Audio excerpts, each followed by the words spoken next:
All right, guys, welcome to another episode of In the Weeds Prohibition Talk Radio. I am truly honored to have the guests with us that we have today.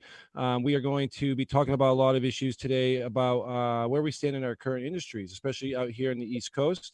Pathways forward. We're starting to see a lot of issues and things arise, and we want to make sure that, through our current stresses, through COVID and issues in our states, and especially the racisms that we're and protests and the things that we see all over the country, that our community doesn't get divided, right? So here we are. We want to make sure that we can have a path forward. I see a lot of things happening, and I don't see any resolutions or any objectives or any comments about how can we arise from this and move forward as a community and bring all of our community back together. So I am honored to have Rick Naya of the Rick Naya Show on with us today. Mike Crawford and Grant Smith from the Young Jerks as well. And Averyl, and is Nathan on with you, or is it just you today? Oh, I don't. We have dogs, so if one of us doesn't stay with the dogs, you're just gonna hear a whole lot of barking dog. So Averyl from Between the Lines also on with us as well, and what we're hoping, guys, is Between the Roads, yes. So we're hoping that you guys join us, get into our comment chats. We're going to be discussing a lot of different things. The pages will be shared. Get into our personal chats. Let us know how you feel about what we're doing. But the biggest thing we want to do is figure out how we can move forward in the current state of MassCann, the current state of NORML, and the current state of a lot of these other issues that we're going to touch base about. But those are going to be our two biggest issues, because I think that's the biggest divide in our community right now. We all know that there are issues that arise out there, but right now let's focus on a way to move forward. And what's the best path for that? And how do we do that? And how do we allow everybody from our industry to participate in that and give them all the equal social equity that we've been really working hard for here in Massachusetts, that unfortunately from a state level, and I'm sure you all agree with us, dragging the feet doesn't help these issues at all, right? We're still waiting for licensures, and we'll go into all this, and I'm stoked to hear Mike's end of everything. I'm stoked to hear Grant's end of everything, and as we all know, we love Rick. And we have a lot of questions, a lot of concerns, but let's start out with, how do we repair what's going on, guys? Are we talking about the? Oh, sure, Averyl. Well, I'm assuming you're talking about what's going on with MassCann in the state of NORML's, revoking of their thing. And I think that as a community, we need to come together, but whether it's MassCann or whether it's, a new charter that starts up under NORML, or whether it's just a new charter that starts up, I think what these organizations really need to focus on is getting back to the grassroots and getting actually in the community. They should have tables at the Brockton Fair, or, all these small events, the Cape Verdean Festival in New Bedford, and all these small local block parties that happen in the 29 communities that have been deemed disproportionately impacted.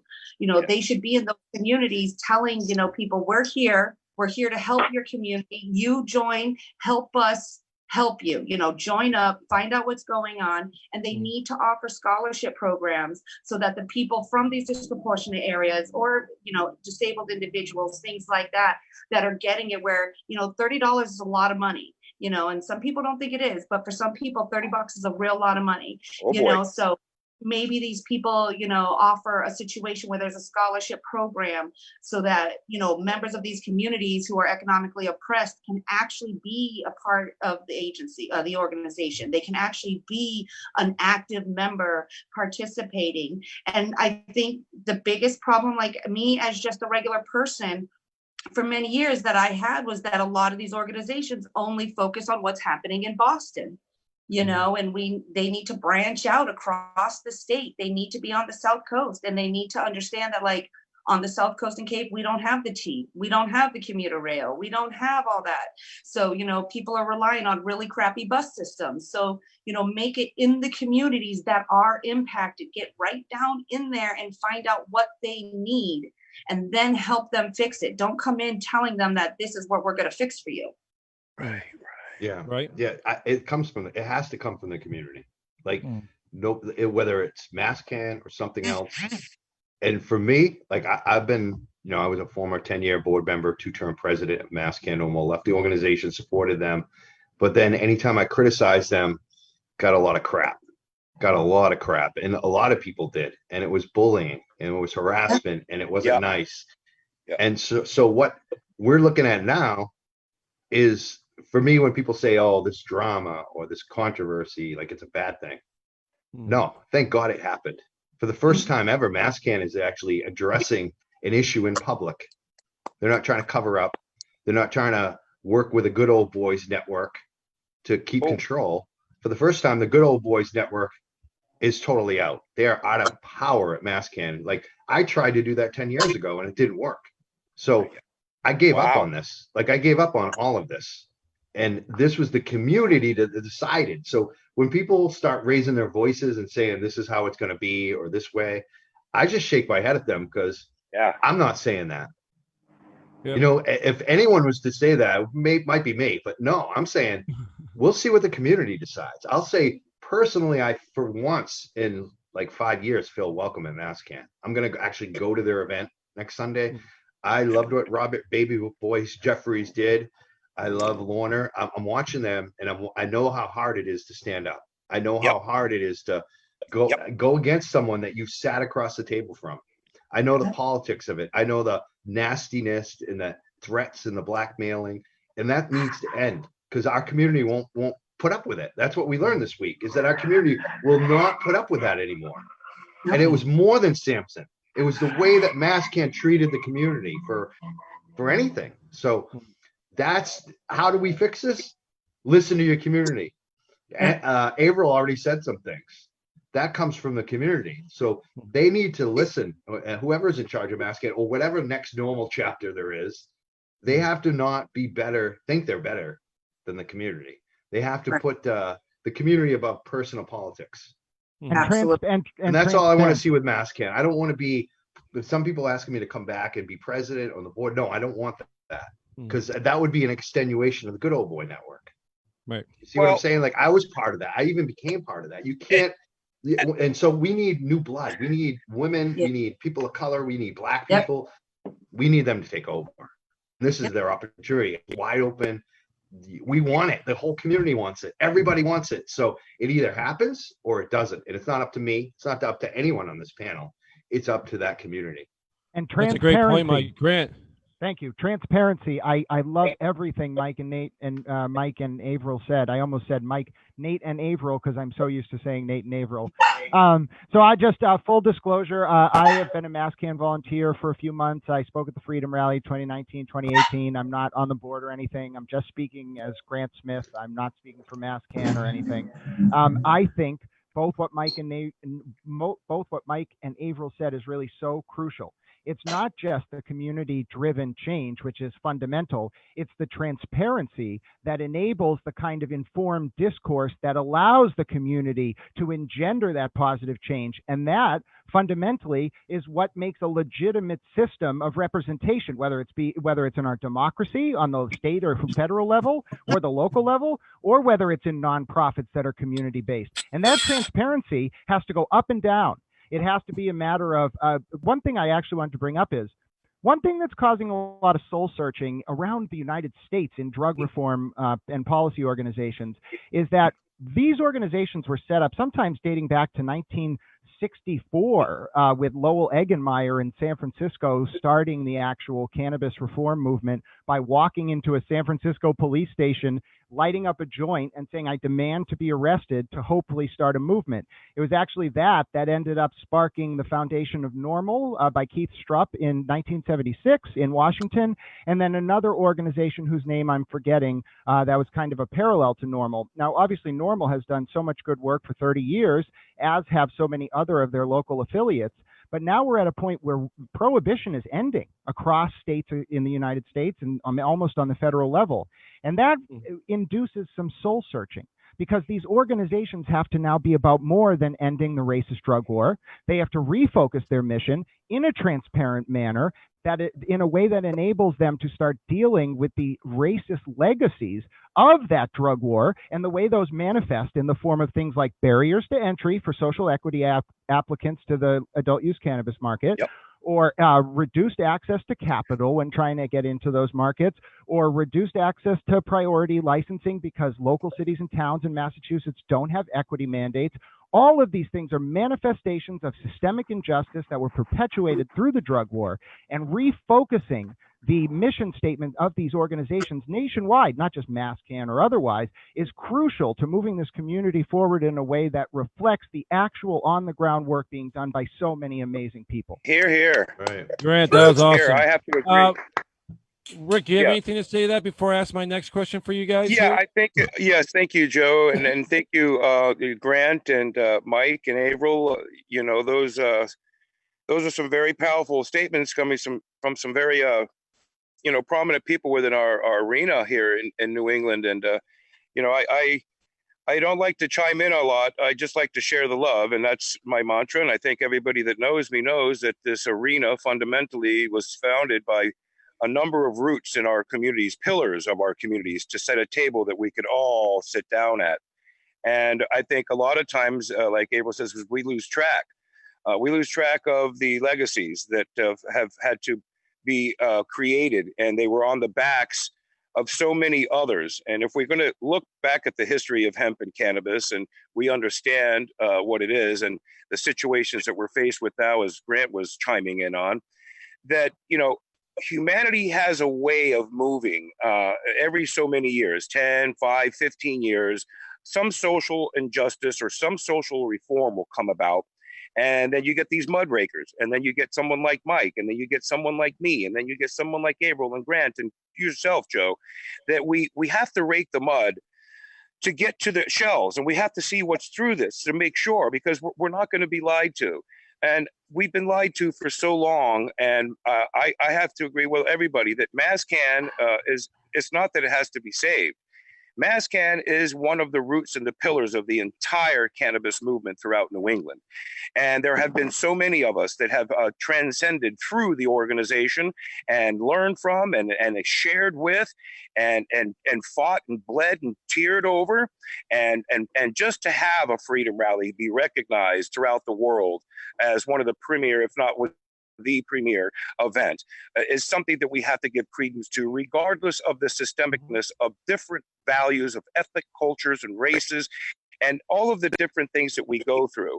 Life has a way, and this is now part of this process. As Grant was saying, we are now going through a time that the old boys, like, you know, I was one, but I kind of stayed with the groovy scene, and I got turned inside out by my friends, and they brought me to a different understanding of cannabis that I think a lot of people really, truly, fully understand what it is to be an activist, a 100% activist, philanthropizing your life and living in the manifestations of the will of those that you have learned from and the mistakes that you've made. Life is the same way. We've made a lot of mistakes, maybe not our own, maybe by choices from mudrakers, but in itself, we're evolving. And that's the critical thing here. Now, I want to also reflect on another thing that we talk about, you know, MassCann, and we talk about cultural diversity and races. It's always been fundamentally about everybody. Right now, through these changes in the board that we're seeing here, exposed through media and all of what's happening, I find that the new transition will incur, and we will bring in different ethics and cultures within the embodiment of the board. And also, we'll talk a little bit more about other things later as we move on. Also, not only that it is inclusionary, but it's so difficult to truly be an activist and give your time, because most of us has families, jobs, careers. We have to eat and pay our bills. I'm a true activist. My time is for the people, of the people, and I only acquiesce to what's happening in the environment that we're now faced with. So to help be part of that movement and change, we have to reflect on the one thing that cannabis does for all of us. And there's more than one, but I always say that if you think about it all, it brings us happiness or health and wellness.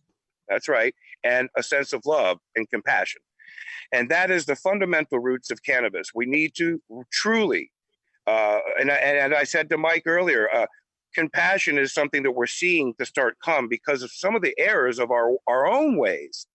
And that compassion must be shared with all peoples of all ethnicities. I know we're faced with one that's extremely terrible with POC and people of color right now. But that is part of the evolution of cannabis as well. And it takes people like ourselves to open up a sense of dialogue with our community to help make sure that when they do resurrect the board, that the people that are in place are like vetted throughout our community, that we know that they're willing, able to sacrifice the blood, sweat, and tears award like that's gifted from the Crohn's Foundation. I'm an award winner of one of those people. One of those awards, I'm sorry, from the Crohn's Foundation. But the people that we bring in, they have to be people that are willing to sacrifice those blood, sweat, tears for our community and understand the different languages spoken by so many diverse ideas. And that's what this board is encompassed with. It's very difficult in this new technological age that we're under. And now that we're faced with this Corona-19, it's very difficult for all of us. And we're all cooped up and we're all stressing and there's a lot happening. But in time, I believe that we're going to bring together a board and create an oversight committee of people like Mike, who was a director, other people who were directors that can, with the left positive influences, if not help create a change. And that's something that Mike has done. He's helped create a change. He knows the racket. And he understands what's going on, but to oversight, to give judgment without judging. And that's what cannabis would do. And that's kind of like where I'm at with what's going on around us. I'm not going to feed into anything else other than what we. Let me ask a question. Actually, could I follow up real quick, Joe? Sure. Because I want to make sure, like when I say good old boy network, because I know people don't get what I mean. Right. It's basically a political class that ran MassCann. You know, from the beginning, the founder, one of the co-founders, was a criminal defense attorney, and if you know anything about him, he would lord his intellect over anyone that stood before him. Like, that's just the way MassCann has been so often. So there is a history of it. There is a history. It was started by mostly white males, run by white males.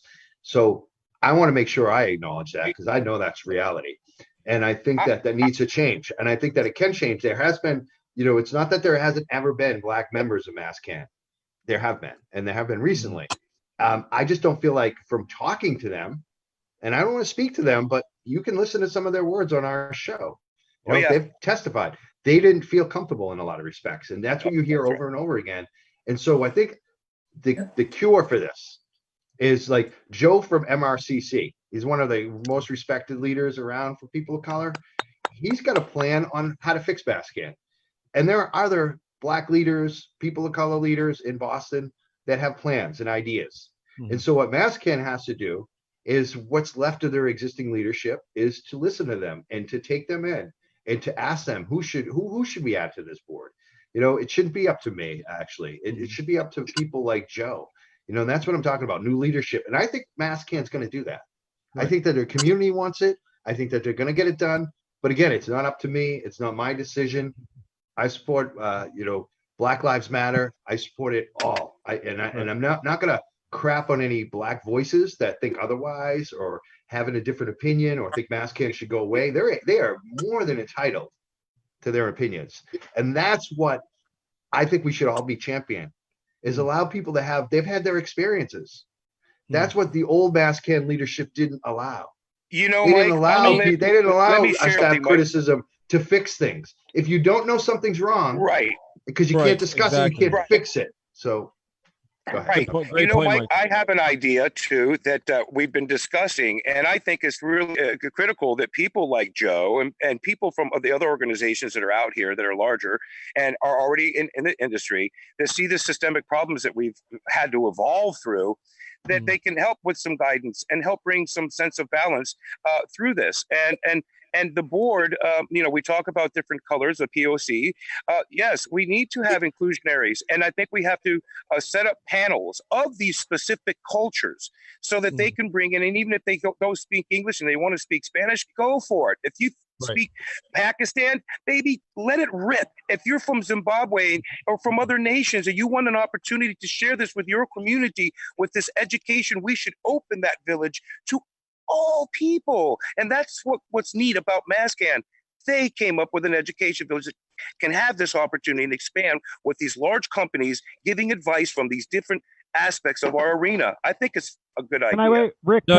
Sorry, Joe. Can I weigh in on the Ed Village? Because I think that's a really important insight, which is that it's very easy to see MassCann and a lot of groups as just the big events they throw, but real grassroots organizing and activism is about educating the public in order to empower them to engage in cogent discourse so that our lawmakers and regulators don't undermine the legitimacy of our cannabis market to advance the profits of big business and undermine access for regular people. To that end, something that really distressed me, and I want to bring this up and address it because it deserves to be said. I won't mention names, but Judy Foster is a woman who was with MassCann for many years. And during the public board meeting a few days ago that MassCann had, it was brought up that a single member of the MassCann leadership, the president, told Judy Foster she could not have a panel through MassCann's Education Village if she referenced Black Lives Matter. Now, I can't speak for the board or the organization, but I can speak for myself personally as a volunteer. I would never and would condone something like that. I will never be part of an organization that stops someone from talking about Black Lives Matter. Black lives absolutely matter. And that platform, like Rick was saying, should be unconditional. When you offer a platform to grassroots activists, you absolutely have a duty to them to allow them to speak for their community, not speak in a way that reflects what you want them to do. And that hurt me on a fundamental level, and I want to say it publicly. And that's why President Bill Flynn should get voted out. We he should be voted out. There's a vote coming up. People need to vote him out. They need to. Well, so let me bring up a couple points. Let me bring up a couple points based on this, because now we're focusing on MassCann right now, and I know we all have our personal issues. And I don't want to delve deep into them, but Grant, Mike, Rick, everybody's made some really awesome. Averyl, you've made some awesome points too, and we're all talking about how we build this moving forward. Now, my question is, right? I know MassCann. Let's touch about MassCann, and I just want to make a few points here, if you guys don't mind. MassCann has been deeply embedded in the grassroots organization for how many years now, right? Like it's literally been 30, the first 30 plus. Exactly. So and in 30 years to still be around is an amazing. I think it is feat, actually, you know what I mean? And like we all said, we need to learn from our mistakes, and I think this is one of the biggest things in our country as a whole we need to learn from. Whether we're talking about racism, whether we're talking about corporational issues, or we're talking about money laundering. I mean, we have issues with kids in cages. We have issues with kidnappings and all sorts of things. Unsafe and unhealthy environments at medical facilities. We have all kinds of problems. Super issues. And these are the issues that we need to come together and focus on as a community, not the pointing the fingers and bickering with ourselves. Now, the question is, I mean, we're all here and we're not trying to think to anybody who's watching the show. We're here in support of MassCann or the idea of a MassCann in general. Like the fundamentals that you guys built MassCann on back in the day still should apply. But you guys hit on a bunch of great notes, and I want everybody to talk about this. And I'm going to ask a couple of questions and give everybody their turn. So, looking at MassCann, discussing what we discussed, and even with new businesses, fresh faces, everything, right? It's a new business. It's a new world. Like we're still based, MassCann still kind of living off the rules of 30 years ago. Am I correct? So do we blow it up? Is it blow upable? Is it savable? How would you guys recommend repairing at least the MassCann or the NORML, or getting NORML back into Massachusetts so we can get back to these grassroots and get back to these dedications? So that's one question, right? My other question is MassCann big enough, to answer all of our needs, right? Like, I mean, it's a big state, right? And we talk about how MassCann's focused in Boston. We talked about the Freedom Rally. We're talking about the educational villages, and then the rest of the state feels left out. The name is MassCann, correct? So you guys bring up a bunch of great points, and we are all advocating for this org to be bigger. Now, as most of you guys have been close to the board, Mike, you've been on the board, you've worked behind the scenes. I can't say much. Can MassCann handle this workload? I mean, this is a big workload. And in that instance, then again, I got to ask everybody tuning in, because we have a lot of great responses from everybody tuning in. So thank you guys. Keep the comments coming. Hopefully you guys can see the comments on the panel here. But no, you can't. All right. So there's a lot of great comments. I'll try to reflect everybody's comments here as we go, but nobody's disagreeing with anything we're saying, basically, right? There's a lot of comments and concerns about MassCann in general, about certain issues of the past and things like that. But again, I don't think we're here to point fingers at MassCann or anybody else for what they did 3 days ago. We know what's going on in this country, right? We're all trying to make a stand and bring together and help bridge this community back together through saying, hey guys, we will take that step forward with you. We won't look back. We want to help and hear you, and we want to support whatever transition that needs to be made. But then again, we can't forget about what happened in the past, but we can't dwell there, guys. Like, there's no, we can all live in our past, whether personally or whatever, but if you do that, you'll never move forward. So again, how do we fix it? Question number one. How do we blow up MassCann, man? I mean, this is a common thing that we're seeing on media, and you guys can all probably agree. Everybody thinks we need to blow it up, but in my opinion, it has such a grassroots stance that, do we just go in and restructure? You know what I mean? Mike, go first on this. Yeah. Yes, please. No, Mike, I appreciate you first because you have a little bit more of the back, and I know, and Mike, I just want to point out because I know you're not reading the statements, but we've had a couple people say that you saying that you don't want to be involved with this is kind of leaving some of all the work that you've done behind, which I don't see this. It's not that I don't want to be involved in it. I don't want to be leading it. Right. I want to support whoever. I want to support new leadership. The advisory board. I was there for 10 years. Why do I need to go back to old behaviors in politics and having? This needs someone who's of color on the board. Yeah. This needs the younger people who have energy. I did it for 10 years. My energy on going to board meetings is gone. Like, I'm not, but how do we fix it? We kind of talked about it already. And MassCann doesn't need to be the be all for everybody. Like, in terms of the whole world, the whole state, there can be competition. And I think there will be competition. There's going to be it looks like some new NORML chapters.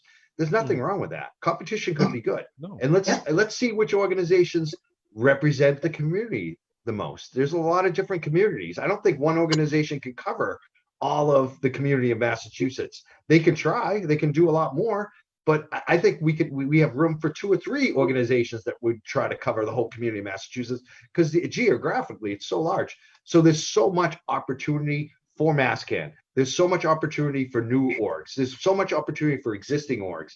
There's opportunity.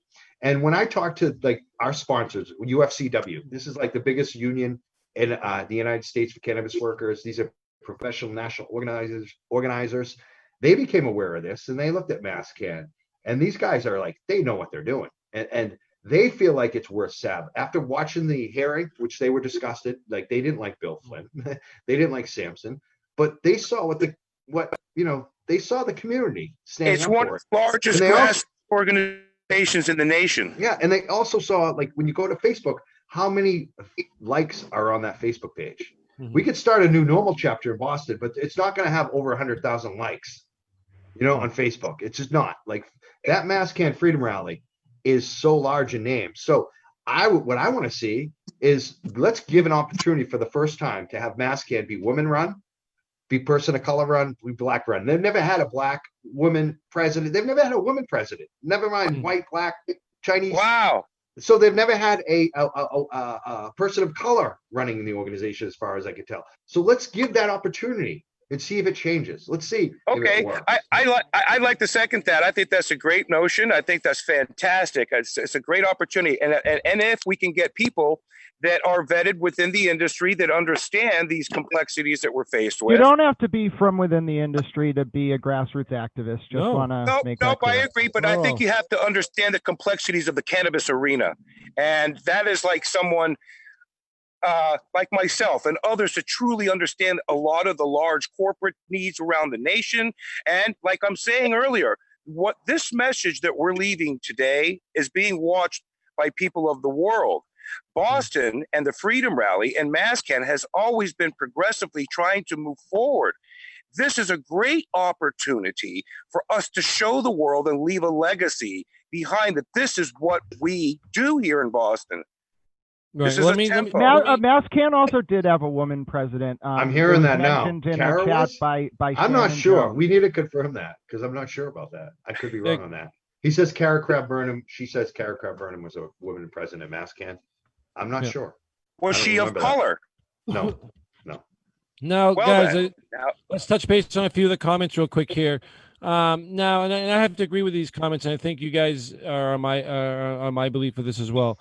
If we break up MassCann, isn't that more divisive than anything right now? I mean, we built MassCann on a grassroots organization that brought communities together, right? So I think for all the years of hard work, and it looks like from all everything I'm reading on our comments, people are definitely, I mean, there's some people out there that want to see change. I get that. They don't want to be a part of it until they see change. And I think we're all here advocating and agreeing on the fact that, the way forward is just like what Mike said, man. I don't believe I couldn't phrase it any better. And I really respect you, Mike, for taking that stance when people are like literally probably contacting you to step up in this position where you're going, hey, I've done that. I've been there. And just like we said, there needs to be fresh blood in this system, right? It's an older system. There needs to be fresh blood.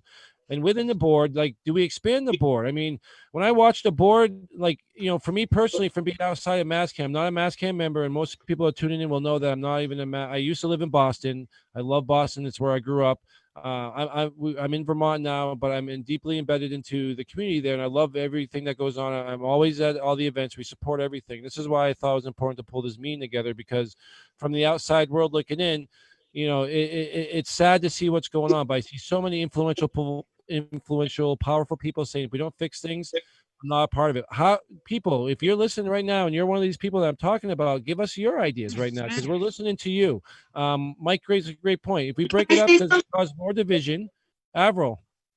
Well, I'd like to say something is that's why we have, like, even as our structure is built for a state, it's broken down into communities, it's broken down into districts, it's broken down, and then those officials connect together and do, the work. They come back and say, okay, this is what our area is doing. It would be incredibly beneficial to MassCann if they stayed as like MassCann, but there's the South Coast MassCann or South Coast NORML, and they could all come together to that one meeting a month or whatever it is, as the MassCann, as I'm the representative of the South Coast, you're the representative of the East Coast, of the, South Shore, and come together and say, these are the needs that are plaguing my community, how do we work together to fix these? How do we work? And then that's how you get that grassroots, because it's people in their communities working, and then if we work and we overturned prohibition bylaws after 3 rounds in Westport.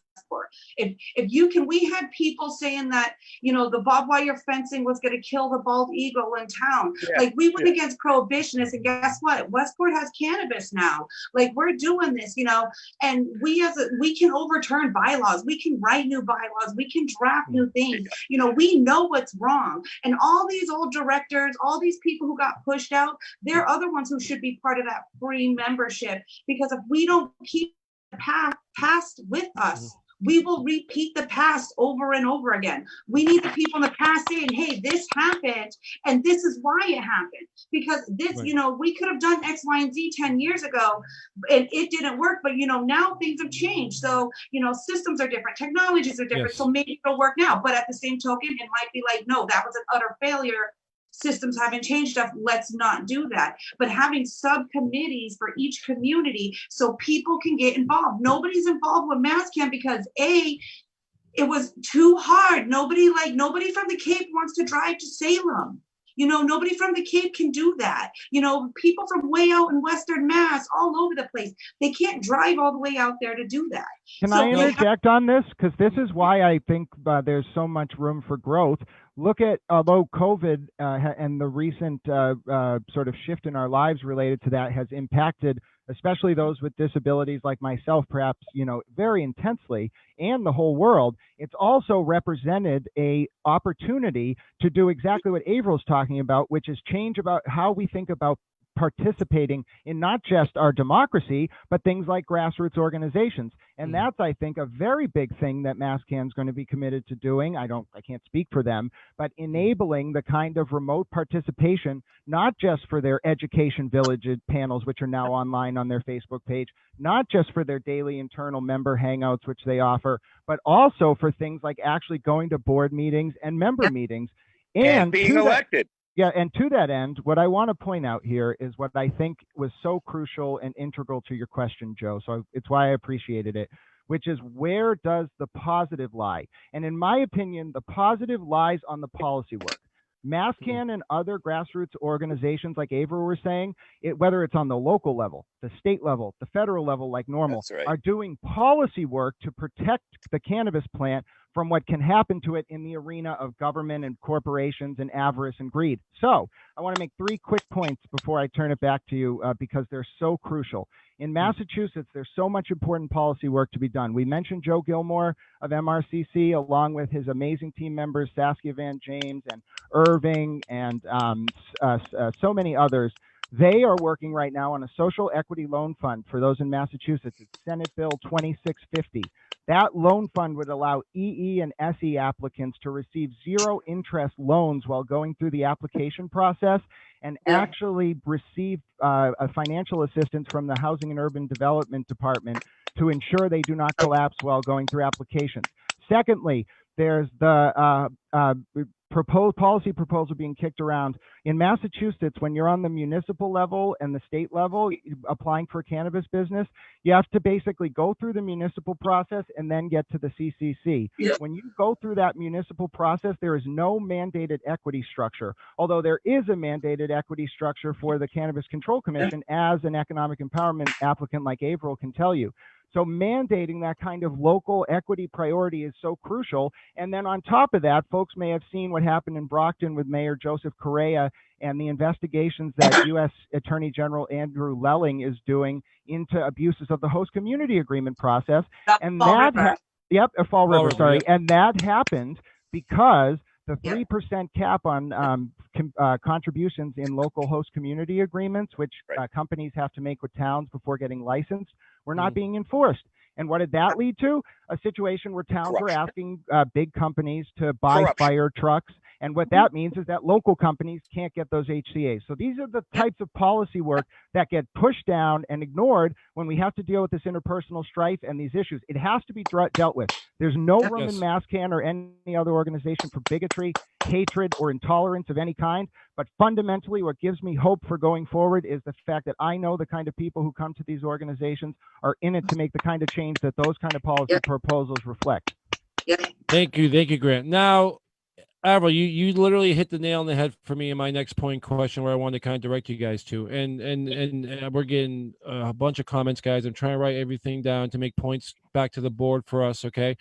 Look, we don't, blown up makes no sense, right? But now, a lot of questions are, and Averyl, you kind of hit on my theory here was, can we break it up into segments? Can we take MassCann and give you a South Shore, an East, a North Shore, a Springfield area, you know what I mean? And just give parts throughout the state where collectively the heads of these boards come together as the board of MassCann. Because I think and then I see a lot of replies on the comments, guys. So I'm trying to reply to the board and the comments and generalization. So stay with me, please.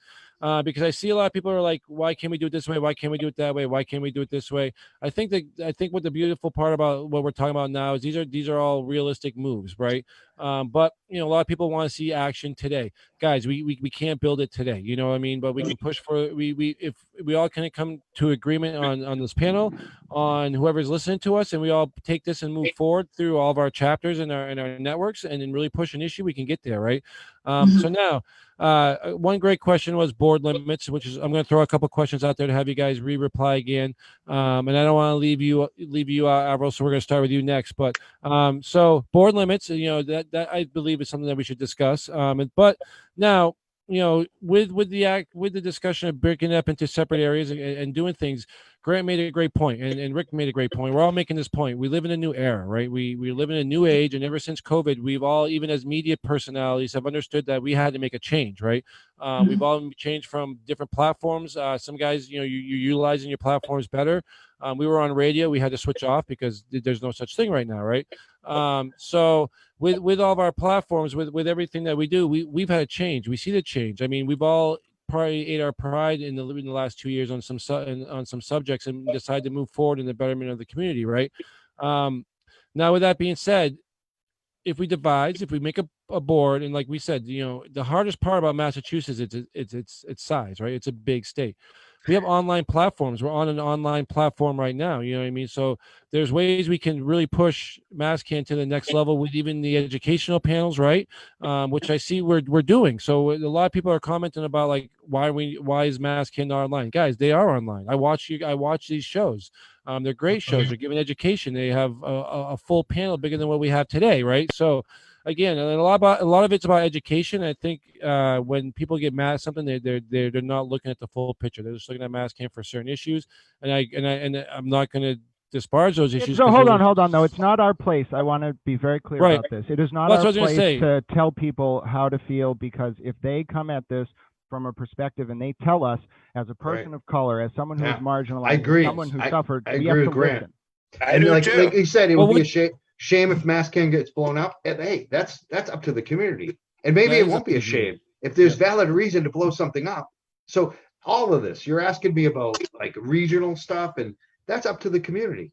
If people from Western Mass don't want to work with MassCann or come out and work with, how are you going to do something in Western Mass? So like this stuff has to be. Let me finish up. This has to be like Mike. This has to be decided by the community. All of this, like you throw something against the wall. That's the problem with MassCann for years. They didn't talk to the community. I've heard a million great ideas from like Jen Grew, who's actually been working with MassCann. I think they should go through her list of ideas first and foremost, and some of the things that Joey recommended, because they've been there and they're leaders in this and they see room for improvement. But all of it, like everyone's recommendations, it needs to be decided by the community. Like anyone's idea sounds great, but I'm not going to say, I want to hear what the 200 members of MassCann have to say, and the thousands of ex-members of MassCann that I know. I want to know what they think about it. And if there's not anyone to do it, so like all of this, if you like the idea, join the community, bring it up. That's what MassCann has to start doing. They have to start listening to their people. And that doesn't mean like, I have a great idea, and if they don't do this, they suck. Well, you have to go convince the community to get on board. That's how this works. That's where we think, Matt. I mean, we're all in agreement. That's where we believe MassCann lost its touch with the community, right? I'll be right with you. Just one thing I wanted to say on that was, if we expand, we allow more people to get involved with MassCann, right? On a committee-based level, right? But the other thing also is, Mike, I think you said too, it's like we have to let the community decide. And you nailed one point. We can elect anybody we want, guys, right now, and say you're the best person for this job. But unless they want to take on this role, which is not right now an easy role, and right now it's a very delicate role, right? We need to have those people step up right now. Like these people that have been quiet in the background talking in our ears, going, "Hey, we need change. I want to see fresh blood." I want to see those people step up. You know what I mean? And I want to see everybody in the industry, I think everybody will agree with this. We want to see all the industry be represented here. So we're trying, I think the focus is trying not to exclude anybody. But then are we, sorry to Averyl, but aren't we then saying that if these people who we already are recognizing as extremely overburdened and oftentimes oppressed, if they can't do it, we're basically telling them, no, it's not good enough. If you can't do it, that's not good enough. Their voice, even if it means advising us on how to proceed, is crucial, and we cannot discount that. Well, no, I agree with what you say, but I see some real superstars out here in our industry, some people that I have a lot of respect for in our industry that are sitting there helping procure the argument, right? Like, and not good or bad, ugly or indifferent, but they're helping procure the arguments right now. We need you guys to kind of like step out of your shadows and say, let me interrupt now. I made this point a little earlier, and I think I don't want to spin around in circles with any of this, but when we look at the people who are the leaders in our industry, I'm talking the businesses, the big corporations, the big medical corporations and the big funded corporations, and some of these smaller ones that have, I'm going to call them the under 100 million and over 100 million group. There are people in these types of groups that have had a lot of effect into politics that, we're dealing with now. And it's like Grant was sharing so much about the way that we need to make some of the changes, but inevitably it comes down to a person willing to sacrifice themselves, because with a non-for-profit, no one's paying you. This is all free. Pro bono. That's the thing I think people don't understand. How are you? Nobody makes money being an activist or actually running a huge board unless you can afford to and manage it at a level. So this community of ours, like they're saying, I hear Joe saying we should open up different regions and pockets of this and throughout the state. And I believe that that would be a great idea. And then I hear Mike say, well, it's up to the people to do that. The ideas that we're making now, Mike, and that we're sharing with the community, they're talking to us already. They're already saying we should do this. And now you also say, like, you want to support MassCann. This is a great time now to say, you know what, if that's what the peeps are saying, maybe we should suggest to the new incomers or the people that are already still on the board to start finding a way to set up a poll of the members that are in the regions from different zip codes or areas to say, elect the representative that you want to have, and we will make another area that we can meet at centrally, and we can hold our quarterly meetings and then our villages online weekly, and then our weekly board meetings. I think that's a very promising opportunity to expand with people who have tremendous ideas from different areas, and we can get other events, not just the BFR, which is a tremendous task on its own, but different forms of events with cultural identities in these impacted areas. I think it's a win-win for the entire state of Massachusetts. I mean, I agree, and I appreciate that, Rick. I mean, I think in every market's different, which is one thing we have to also consider. You know, the Boston market is very different than the western side of Mass's markets. Averyl, I know you guys skipped over there. I'm sorry. I don't want to skip you. We're still talking about Averyl's point, though. Averyl's point was extremely broad. No, it was a great point, but let's get her back in here, touch base with you guys here. Again, I want to give everybody a fair seat at this table here, because it's important, especially from her view as well, because she brings a different perspective than we do, guys. She's working the fields. I know how hard it is for her and Nate to do what they do, and then also be activists. So, and as a woman, I want to hear everything she has to say right now, because she's that grassroots ground stomper right now that we're literally talking about, right? Well, I think it brings up the structural help from NORML and from other people, from those people in the community, because the community, I feel like I've already gotten messages from at least 4 people. Hey, if you're interested in, starting a new chapter, if you're interested in doing this, I was sending NORML emails back in June of last year, and then again in August of last year, then again in December of last year, saying that while we have as much respect as possible for the MassCann and what they do right now, they're not servicing our whole community, and they're really focusing on Boston. Can we start a South Coast and Cape branch that we can work with them but have our own, so that we can get those services down here? But there were multiple occasions where multiple communities in our town were fighting hard against prohibitionists, and they're reaching out to MassCann, and MassCann is saying either they're too busy or the only way they're willing to come is $1,500. I'm an economic empowerment applicant. I'm a farmer. I don't have $1,500 for you to come down for an event that I'm hosting that's a free event, where I'm bringing in, local selectmen while we're trying to fight to overturn prohibition bylaws. MassCann should be that organization. It should be there in all these different communities saying, hey, wait a minute, you're fighting a prohibitionist. Let us in here. Let us help you. We shouldn't have to beg them and then get told the only way they're going to come and help is if you pay them money, and like I said, and if we have smaller branches, I understand the fact that, they're busy and they have stuff going on. But if we have smaller subsets, we have a South Coast one, we have a South Shore one, we have a North Shore one, each one of those, they can support those communities. And right now, the membership issues are dragging because of the fact that they're not out in enough communities. If they were out, how many people, I I could go walk down my street. I'm in New Bedford. We are one of the 29 different cities. We grew up in Fall River. We grew up in Fall River. My husband was raised in Taunton, all communities that have been adversely affected and have been deemed, to be of these communities. And I bet you walk around a lot of them, and the only thing they know about MassCann is the Freedom Rally. MassCann needs to be known about the work that they're doing in the community and to help people overturn these bylaws. And as a subset, oh yeah, they throw a badass party. It doesn't need to be they throw a great party and occasionally they help. Mm-hmm. No, I totally agree. I agree with you. I've heard that so many times, Averyl, all of that. But I also recognize that MassCann can't even get someone to the suburbs of Boston. Like you talk about what goes on in Westport, they can't even get someone to Danvers.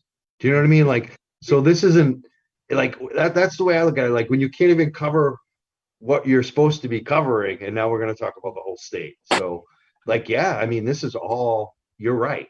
You're so That's right. what Like, that's everything what is right. But it's like, how do you do it? Like I said, members have to decide. Like, if, and if not, like, maybe it's start your own organization, Cape Cod. Like, I am down to support everyone and everything and whatever they decide. That's my thing. Like, so is it maybe MassCann just needs to focus on Boston?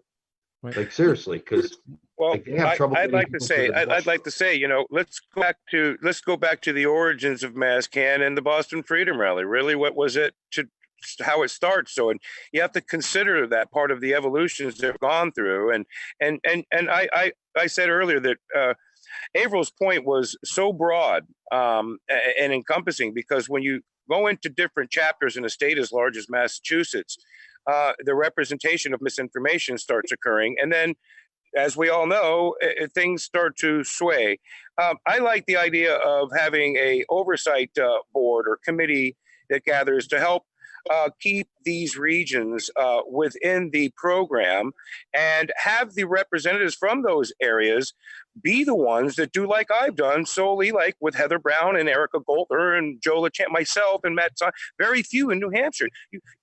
Again, an activist has to share and get the knowledge and educate themselves to educate others, so that we can all move forward. And these powerful people that we're talking about in these different areas, they're the ones that know that they should be calling, and they're called upon to go learn the information that Grant and others that are writing in the bills, and learning from other bills that have been written to decipher, so that we can come back with better laws to support what you were saying, Averyl. And there's so much that MassCann has done. It's like, how much can they do, really? And these pockets of the state need to step into the fold, and again have an oversight committee that works from the pocket to make sure. Remember, we're focused on one thing: the rally. Creating a rally that all people could come to. Now it's turned into this education and all this informational thing. So that needs to be represented. And Averyl, that's such a critical thing for MassCann, because in Massachusetts we can do this. We've done it all along, and I don't see why the Commonwealth can't have their representation and be spoken for in the MassCann organization, and still have a wonderful Boston Freedom Rally. All right, guys, let me chime in here now. Everybody has a great point, and Mike, I love having you on here, because you're playing, you are the devil's advocate, because you've been there. Like, we talk about this great big vision, and I don't want to discourage anybody's vision, because I'm right on board with that. Like, for me, to see everybody be happy and to see everybody get their fair crack at what they want to try to do in their community, Mike makes a great point. It's on you guys in the community. It's not on us to even, like, we're just here trying to help you guys figure out ways to think when you come to your next board meeting. And I see, and thank you guys, everybody chiming in first and foremost, because we got a lot of people great. They're moderating behavior. They're coming up with great ideas. They're right along with a lot of what we're talking about. Grant, I see you bouncing in and out of here, so thank you. Let me ask you a couple questions, guys. Can we please ask Averyl a question directly, please, and let her answer? Yeah, well, I was literally going to go right there next. So, wait, I want to say I'm sorry too if I interrupted Averyl. No, guys, I it's love all right. Averyl. I mean, her. right? Oh, we love Mike. I have mad love for Averyl. Go ahead. I mean, unfortunately, we don't have. I mean, we discussed this prior to the show, and I just want to let everybody tune in. Like, there's a couple of people asking about people of color on the panel today and stuff like that. We kind of came together with an agreement not to be anybody attacking. We're all in media. We try to get a few people on. Unfortunately, I don't know what's going on, but we have a really unique panel here. So as many people don't really see it probably through video. We have much representation here from multiple different cultures and industries, right? So, and we're doing this as heads of media. So we're really trying to do this, and we don't want to create any sort of anything we've seen going on in the mass culture in the last few days. We don't want no more mud throwing. This is not our point of the In the Weed shows or our education or our moving forward, right, guys? So everybody that's commenting right now who wants to see this kind of stuff happen, that's not what we're here for. I think we're all looking for the next step and the way to go in our industry. Now, Averyl, I have a question for you. Sorry, I have to weigh in, but Rick, people should have asked. Like, Rick is Cuban. I'm a disabled Jewish person. Thank you. Like, it hurts It hurts our feelings if you don't ask. Just please ask. I'm sorry. I'm sorry. No, I that's why I touched base on it, Grant, but I didn't want to go into details because I mean we have a lot of representation here, and then we have a lot of people with great insights into our communities that are heads of representations, right? I mean, none of us are in any way, in any form, anything that anybody has any issues with. We're very open. We listen to everybody. We keep our platforms wide open for you guys to be educated, to learn. We don't preach systematic racism. We're actually all against it, and we've been against it for years. I think that's what's beautiful, and this is why I want to touch base about this community before. What's been beautiful about this community before, and the reason why I chose to literally give my life to it, which I have, I know Rick has, I know Mike has, I know Grant has, I know everybody on this panel, Averyl, you have as well. We've given our lives to this because when we started this, there was no culture, right? It was about cannabis, right? You didn't care who was involved. We all came together under one mission, right? Whether it was health, whether it was recreational, whether it was changing the laws, and we've all been here to change the stigmas, right? And within that, people have to understand that every one of our missions is to end systematic racism, right? Whether we're white, brown, black, whoever's on any radio show. And I don't want to mention any other radio shows, but like we all have to take this step and move forward right now because what I see is really bad for us as an industry. We are the heads of this industry, and again, like Mike said, we're not going to point fingers or tell anybody how to do anything. We're going to try to give you guys a chance to step up in our arena and make a name for yourself and put yourself in a position where you think you can help us the best, right? Whether that's MassCann or any other Cann or Boston Cann or whatever, which leads me to my next question, Averyl, right? Do we need MassCann? All right, now hold on, everybody. Let's let everybody speak now because I want to give everybody fair time. And do we need NORML? So this is another question I've seen, and just hear me on this. A lot of people are asking us, what does NORML bring to the table for Massachusetts? Now, I know that's a kind of a silly question for people who understand what NORML does, but I think there's a lot of people in the industry that really look at it and go, I see other states progressing without NORML chapters. I see states with NORML chapters that are probably not the biggest grassroots movement in the state. And the third question is, does MassCann drop the NORML affiliation and move forward? It's still doing and offering all the same things they do, but utilizing the industry and the community more to cover the things that NORML will cover for us. Because I mean, literally, we have all the pieces within the history of MassCann, relationships with MassCann. Can we do it without? Sorry for the three questions, but I think it all ties into one big answer, right? I think realistically we can absolutely go without. We're people, we evolve. We've been fighting battles since day one. We can absolutely, we'll adjust and we'll move on if that need be.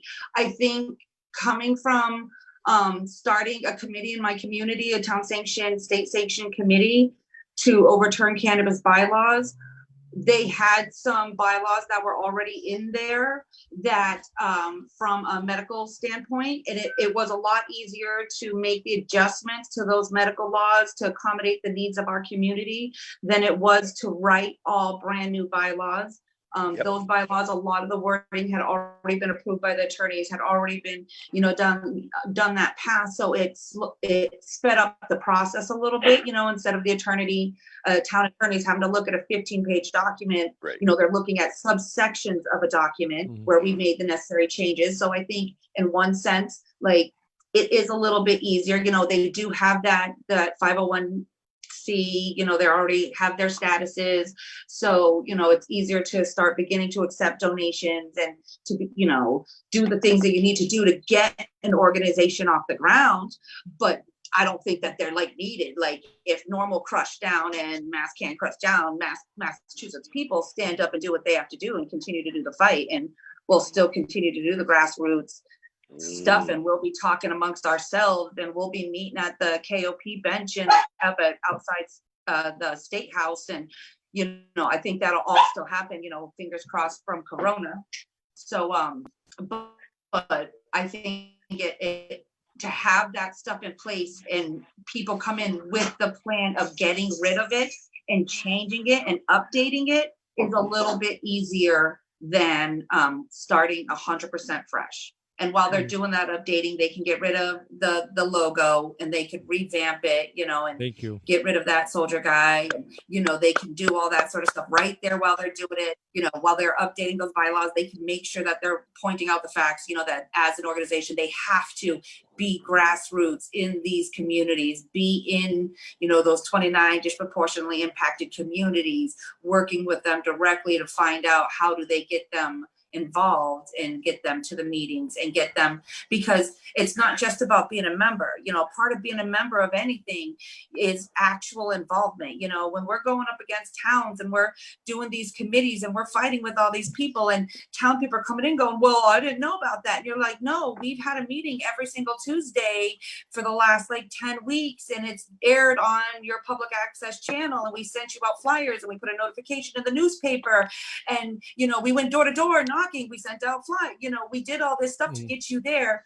And then when you show up unfamiliar with what's happening, you know, a lot of these meetings people weren't seeing because they were too far away and they weren't involved. And maybe if the membership were, you know, able to be more involved and sitting there and seeing the real politics, when you're really sitting there watching it going, wow, like this guy is being super nice to this guy, and then you're finding out like, oh, their kids go to, you know, went to Pop Warner together, or there's all these little cliques and all these little biases and all these little things. So when you're there and you're actually seeing that, you know, people know, like, I honestly, I didn't follow MassCann.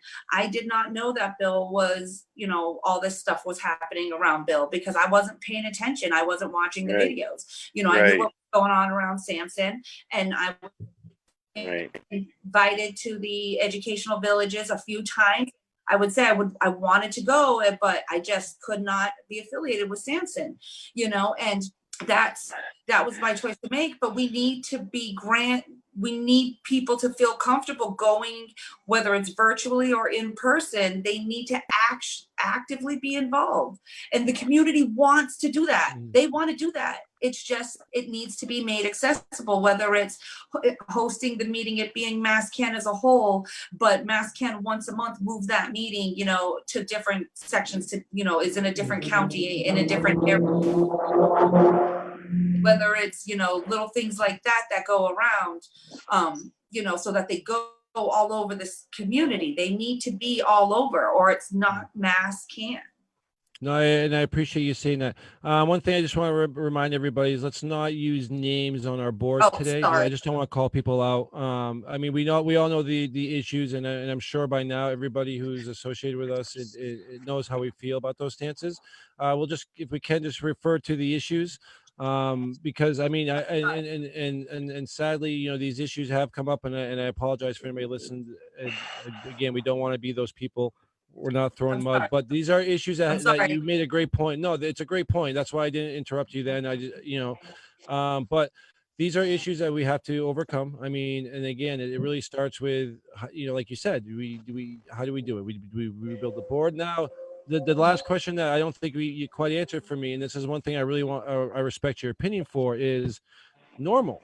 Do we need NORML, guys? And again, we're all going to have our own time, but how do you feel about that, Averyl? Like, that's the one question I have for you, because I mean, you have some great ideas here, and in all the conversation we're talking about MassCann right now. The conversation I just want to the last one is the NORML aspect. Do we need NORML to pull this off? Like, is that like I said, I don't think we need NORML.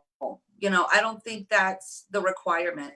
You know, it helps add legitimacy, but I believe that the people in our community, there are a lot of really great people, really great associations, you know, that are really doing a lot of good stuff. And I feel like they themselves provide the legitimacy to those organizations. So if they start smaller chapters without NORML, then I feel like they'll be just fine doing, you know, the grassroots work that they do, because the community knows who they are and they know what they're doing, and they know that they're there to do what's best for the community.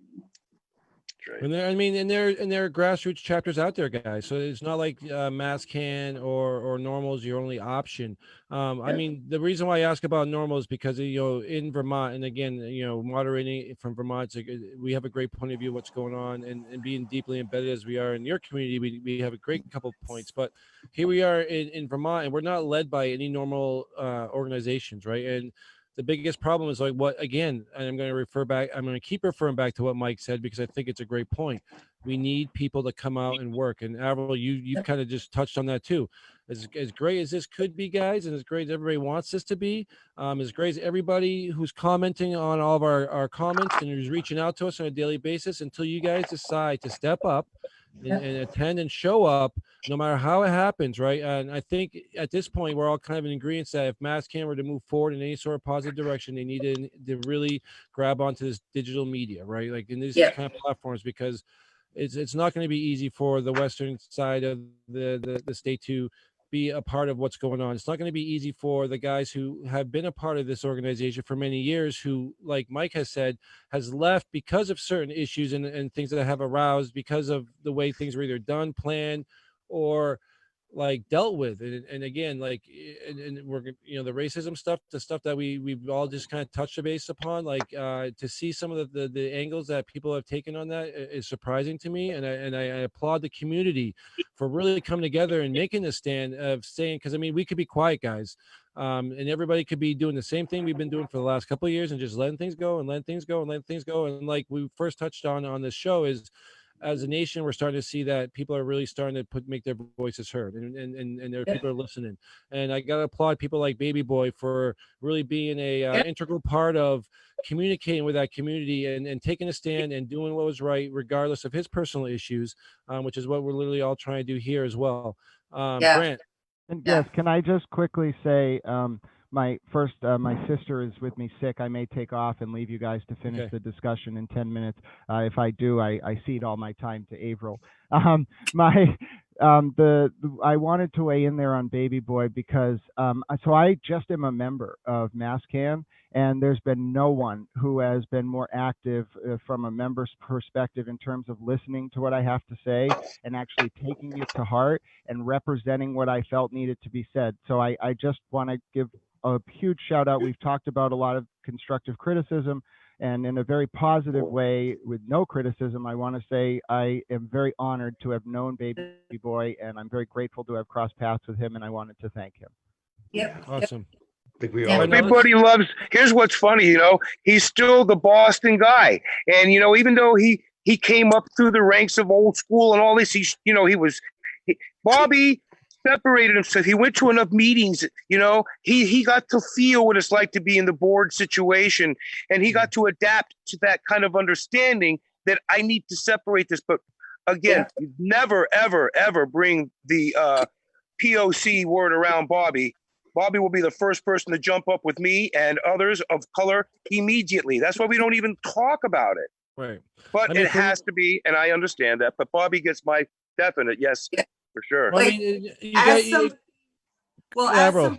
Actually been on a town committee, your role is very important in that committee. That's why there are roles, to keep people in check. And as the person who is the member liaison, he did a great job of separating what he felt needed to be done and putting out the community and what they said, and he had he had emails to back up the facts he was stating, and that was what his role is. And, sometimes your role is to do things where you want to be emotional and you want to, say, like, I want to do this, but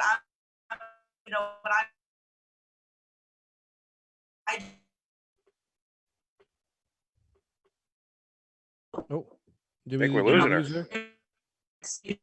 She's out on the farm, bro. She's on the fringe. She's on the fringe of the farm there. Okay, we'll give her a second here.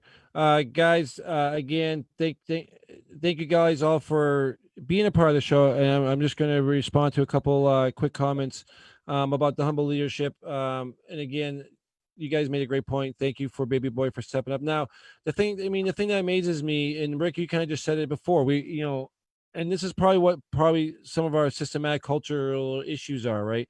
If we grow up in a city-based system, like we don't see racism, right? We see people as brothers. And like the thing I want to make sure I tell everybody on my point of everything is, I know people great in every culture, right? And we all know pieces of shit in every culture. And I'm sorry for saying this, but like every culture has them. So whether it's a black issue, white issue, whatever issue, those are the issues. But the systematic issues are definitely triggered towards certain cultures, and we cannot disrespect that in any way. So again, when people say Black Lives Matter, it's not an issue of not being all lives matter. Just these are the issues that are arising, and these are issues that we need to help. And these are the systematic. This is where we change the system, guys.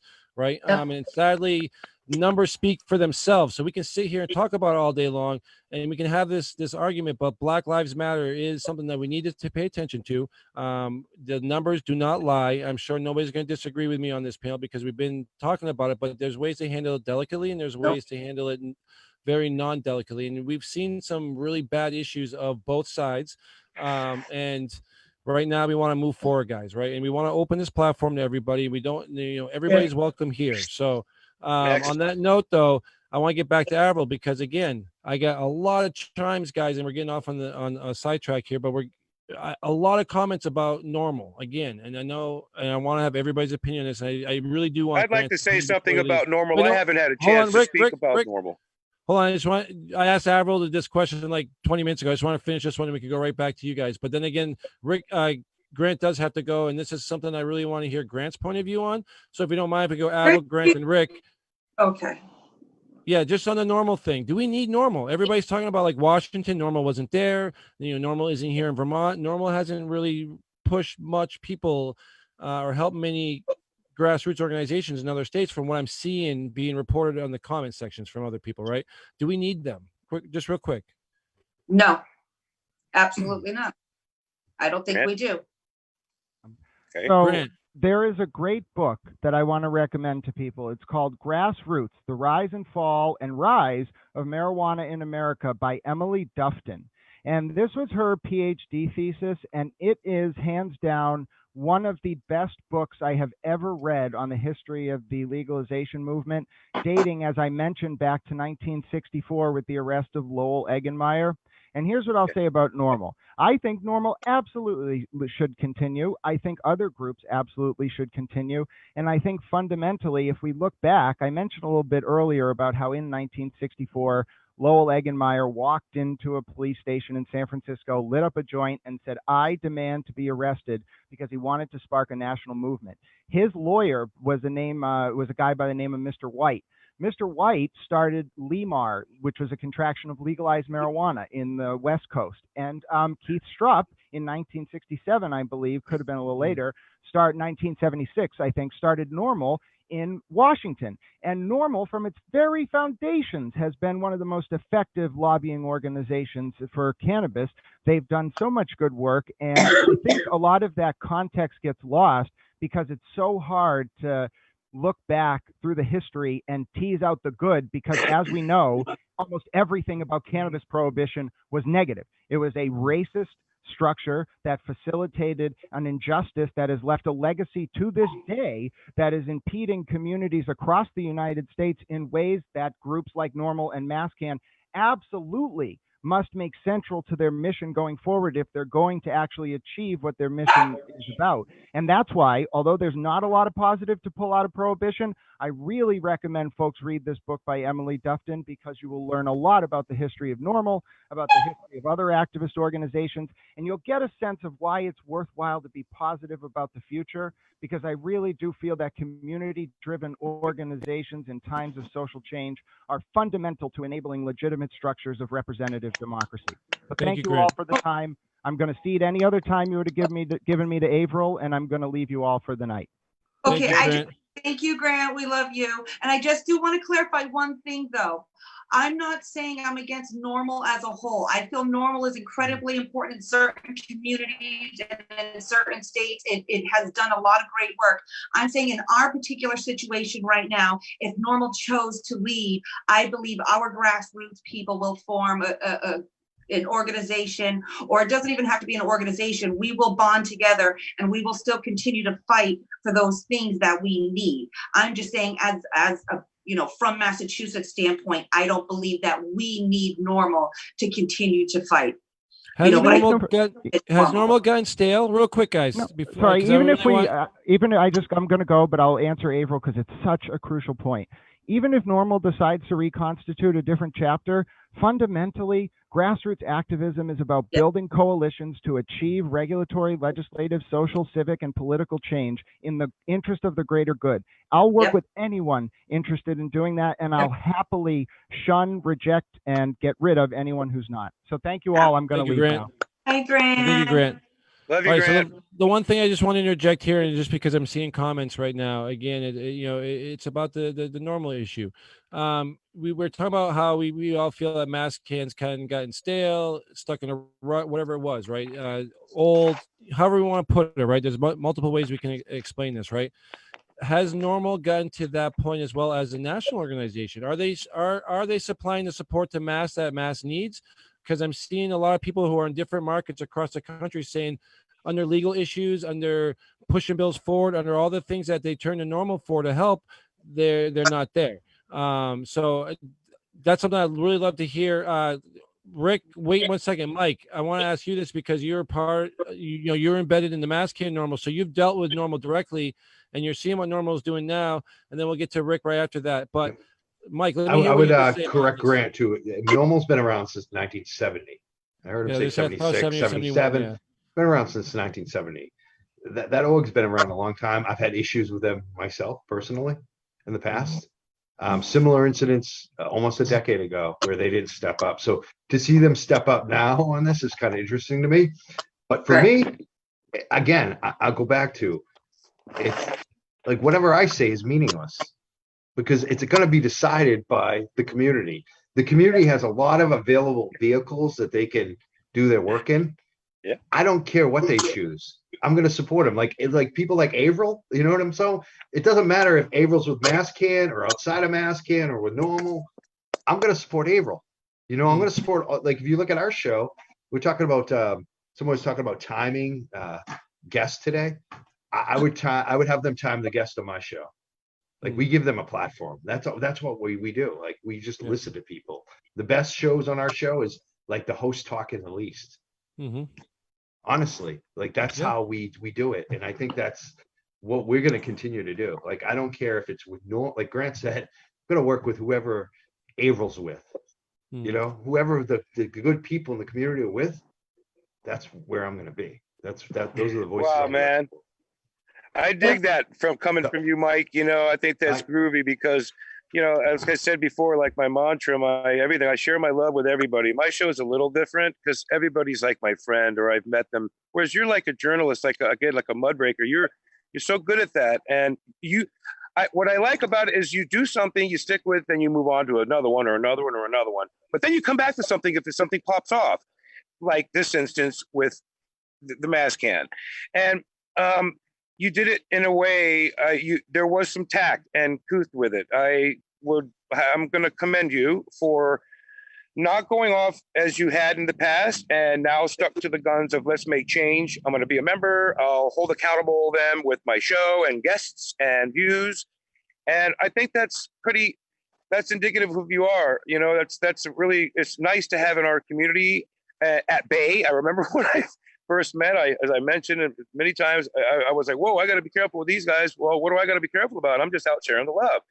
And this community is an amazing, oh my God, I can't even, what it's done, the community has created an arena. And now, like what Averyl was saying was basically, we're a democracy and we need to allow this to unfurl with accountability by, I'm going to call us elders of the community, those who've had our asses handed to us. We've been spun in and out. We've been shit kicked and we've had to learn from the school of hard knocks and come out with the love. And I'm seeing that from Mike. I know Averyl's all about it. I mean, she's got her feet in the ground, for God's sakes. And she is about her community. She's such a staunch woman for advocacy. And to have her in that group of elders or in guidance, or as I said earlier, create an oversight board within the board or offset from the board with these people from the different zip codes or communities throughout Massachusetts. I think that's a great step for us to take to get more word out, and then that word go back Because remember, you want to be a member? You got to pay, man. You want to be a member? You got to pay to be a member. Okay. Well, what are you paying for? For them to do something for you? Or did you pay to be the advocate? Read it, what it says. You know, are you going to join us and wear that shirt and go out and see? That's where I always get kind of confused with some of these people and their motives and why, and some of the undermining that, you know, I say it a lot. Cannabis has no eyes. It can't see. It doesn't choose anything. All it chooses to do is give love, compassion, health, and wellness. And it's critically important as we move forward that your message, Mike, and I'm so glad that we've had a chance to talk in open forum, and I appreciate this new move you got going on. It's kind of groovy. I think a lot of people are going to dig on this new this new Crawford thing going on. I like it. I'm digging it. Mike, thank you. I mean, you expose a lot of things that would need to be exposed, which is what we commend you on, right? Because I wouldn't know about half the shit if I wasn't paying attention to you, brother. Ada Turnbell. Think about Ada Turnbell. If you want to talk about a mudraker, think about that, and you'll know that Mike is kind of like that woman there. If you know anything about her, and the reason why I know about her, Michael, is that my family in Cuba was very well entrenched with Standard Oil and the companies, and my ancestors were involved in oil and large industry around the world. And I knew about her, and it was brought up to me, and I said, wait a minute, I know that name. And sure enough, I did a little research like you do, and bingo, there it was. Like, wow, that's right. Mike is perfect. That's exactly, our community has to have this. Our world needs to have this. It's the accountability to movements, like what was going on with the unhealthy and unsafe working conditions, and these people getting upset about it. We're going to form a union about this. You know what? Enough of this tomfoolery. Let's just hold these companies accountable, and then we're going to spill out these letters that say contradictory things to so on and so on. This is what people's will does, and now we're at an impasse, and that is now. And the conversation that we're holding, again, I want to be able to leave, and I want to work with MassCann. I think that NORML, as Grant said, was and is the most instrumental portion of what federal national guidelines have brought. Whether we need them or not is indicative of the people that serve the community. And those of us that understand that message can do it at home base, take the message to my community, take it to the board, take it to the Boston Freedom Rally, take it to my own.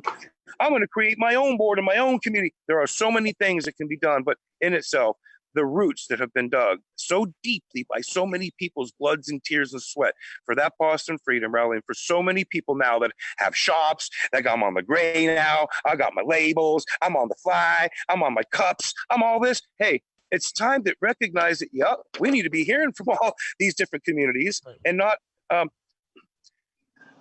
in a negative way. We are such, like Joe says, Joe's keen to this. We, the people on this panel, are probably some of the most influential influencers of what's going to happen, and with that accountability. So I'm super proud of this new vibe going. I'd love to share this with the board and have them really listen to what we said on this show and write down a lot, because this would create a phenomenal MassCann. And I know that Averyl, just her friends and surrounding community already supported that.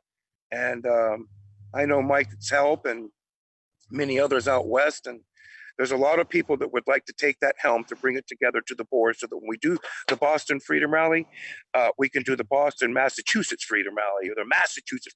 We can really start changing it and bringing together the entire diversity of our communities in a loving way, bro. Now that's what I'm about. Well, I mean, thank you, Rick, for answering that. I mean, the NORML thing is a question I think is debatable, right? And you guys all pose the great answer to that. It depends on what the community wants and what we need. You know, again, I've seen a lot of people discussing the NORML impact of late on communities. I mean, and like we said, they've been there forever. They've helped establish everything we have right now. And that's the general question. Do we need them? I want you to know, Joe, that I've been told by people within the community with ranking status, because, you know, I'm rolling rage side. Mm-hmm. They tell me that MassCann could do without NORML for one reason, because it was because of what Averyl said. It was because of the people that fought for all of these things in any way. It was never a normal thing. It's like being in AA. Oh, I got to go to 12 steps. Well, by golly, our steps have to change. We're Bostonians, for God's sakes, and this is going to change. I'm not even from Boston. I'm Cuban from New Hampshire by way of Palm Beach. Woohoo! But does that change things? No, because we're all one in this cannabis arena. And cannabis, like, it's not going to judge us. It's left for us to not have cannabis be spoiled by such manipulation and contriteness through POC or anything. Cannabis is about love and compassion. If we can we'll get through this, and we will bring people of color. And I love what Mike said about bringing a woman of color to have her be the president of the board. That would be like, bang, bang. Okay, here we go. And then we get another person of another race or creed in there that has a large populace, maybe an Asian that has a nice sector of techie, savvy, smart guy, and really expand the board, and then have people like us overview and oversight and just contributing cannabis. Well, I think right now is the time to come in together. I think we all agree that we're all everybody's derailed in mass right now, right? I mean, we still have to get back to the issues at hand, right? The social equity, the Cannabis Control Board, workers' rights. These are still huge issues that we have, and I hate to see the community get side railed and separated over issues that I think we all agree on, but we don't communicate well, right? I mean, are we all under that same agreement too? I mean, I think something that you just said right now, you just said something very critical about, workers' rights. Remember something, that this didn't just start because of a worker's right. This is about medical patient safety, first and utmost above all things. That's number one. Then you can start including the health and welfare and the mental safety of employees. That is, and it's the most critical thing of all things.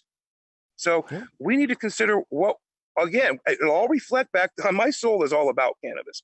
So we will protect cannabis at all costs, at all levels, at the highest levels, and no pun intended by that. Because again, I'll say it again, we're not Cheech and Chong anymore over here. We're the most intellectually brightest individuals in the cannabis arena. We're educated in all facets of it. Who's going to judge us but ourselves and our peers?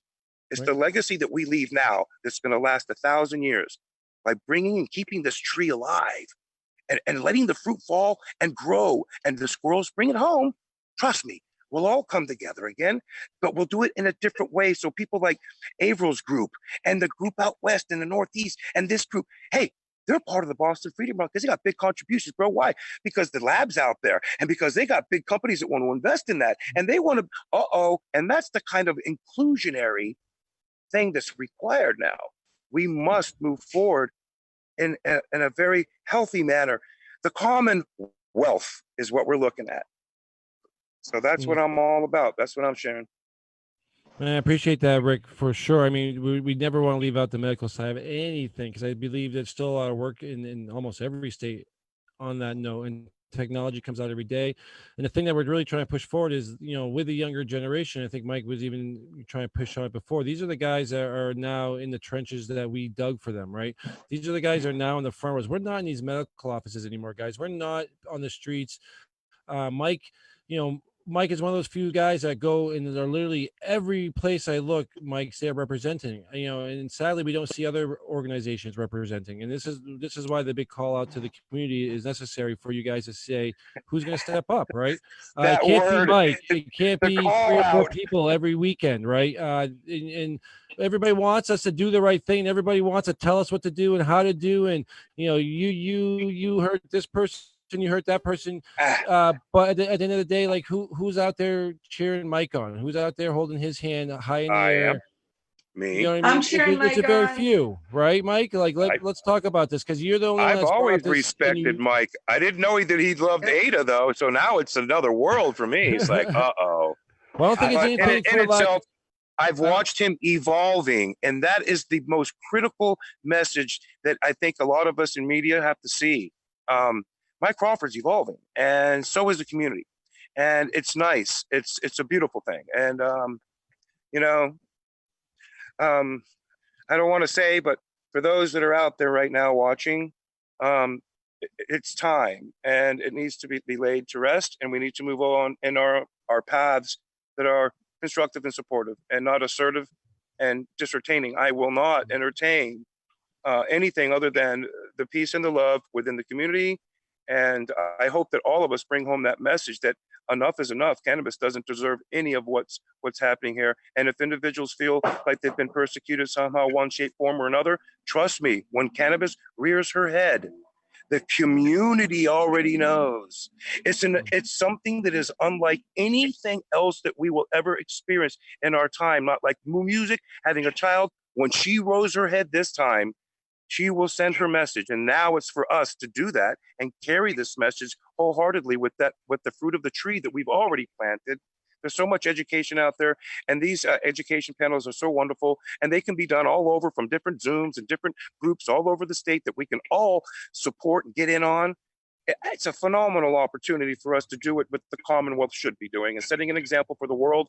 They watch us run the race. They watch us, our teams. They watch us. They're watching us hard right now. And now's the time.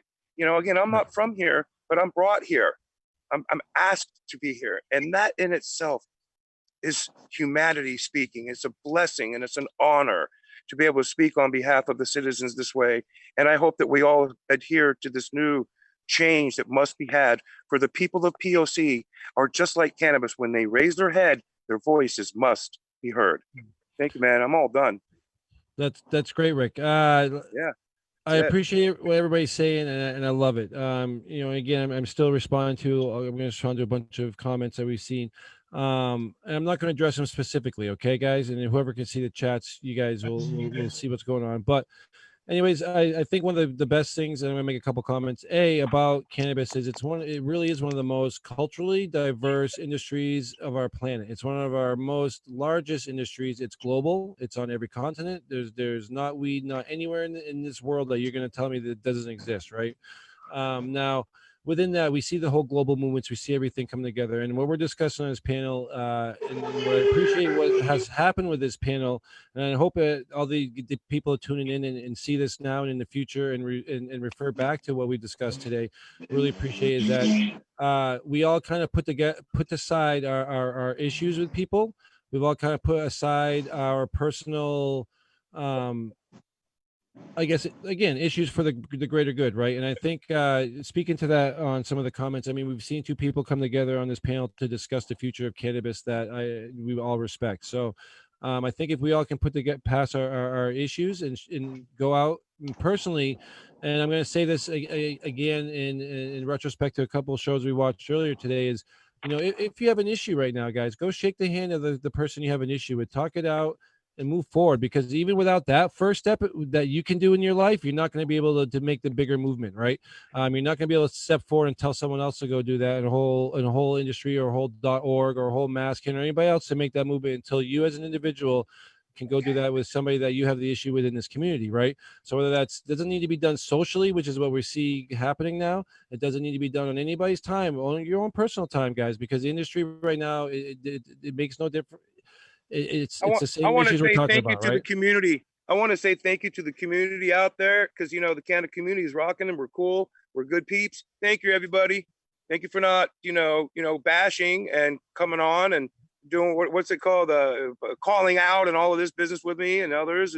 There's none of that. There's no need. It's a blessing to be in this arena. Like I said, we've created timbers to create a table for us to sit at.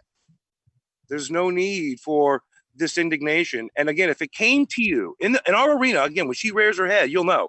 But in this arena, if you've left a trail that's uncomfortable whatsoever, it has a ripple effect that follows you. So be very quick to grab your plow and furrow quickly and plant your new seeds and start over again and have that opportunity, because we're that way. But if you think you're gonna come and go and, Johnny come latelys and this kind of thing and try to, that's not going to happen. That's why I think we should have an advisory board looking over and keeping the social ethics and the true people involved that can make the better judgments. Again, the elders of an arena. Doesn't make us any better, just make us a little more experienced and able to share some insights that might help keep ourselves alive longer, and it's what it's all about, sharing life. I mean, look at all the children that have come through this. There are more kids that have come through the Boston Freedom Rally than even us. There's some of you guys. I mean, think about it. It's been around 70,000 that long, people a man. few years ago, So, right? again, we're a community. It's let's think about what we're doing. This is a tree, and we have to keep it alive, and she's asking for us to, come together, all of us, and bridge this community together. That's what it's about, man. That is what it's about, Rick. We definitely appreciate everything you've said, because it's true, man. And again, everybody has to hold themselves accountable. We no one's fucking perfect. Every business person, everything. We've all made a mistake. And the only way we're going to move on from that, and even MassCann's made a mistake, and we're even talking about this now. You know what I mean? This is half our point of our conversation.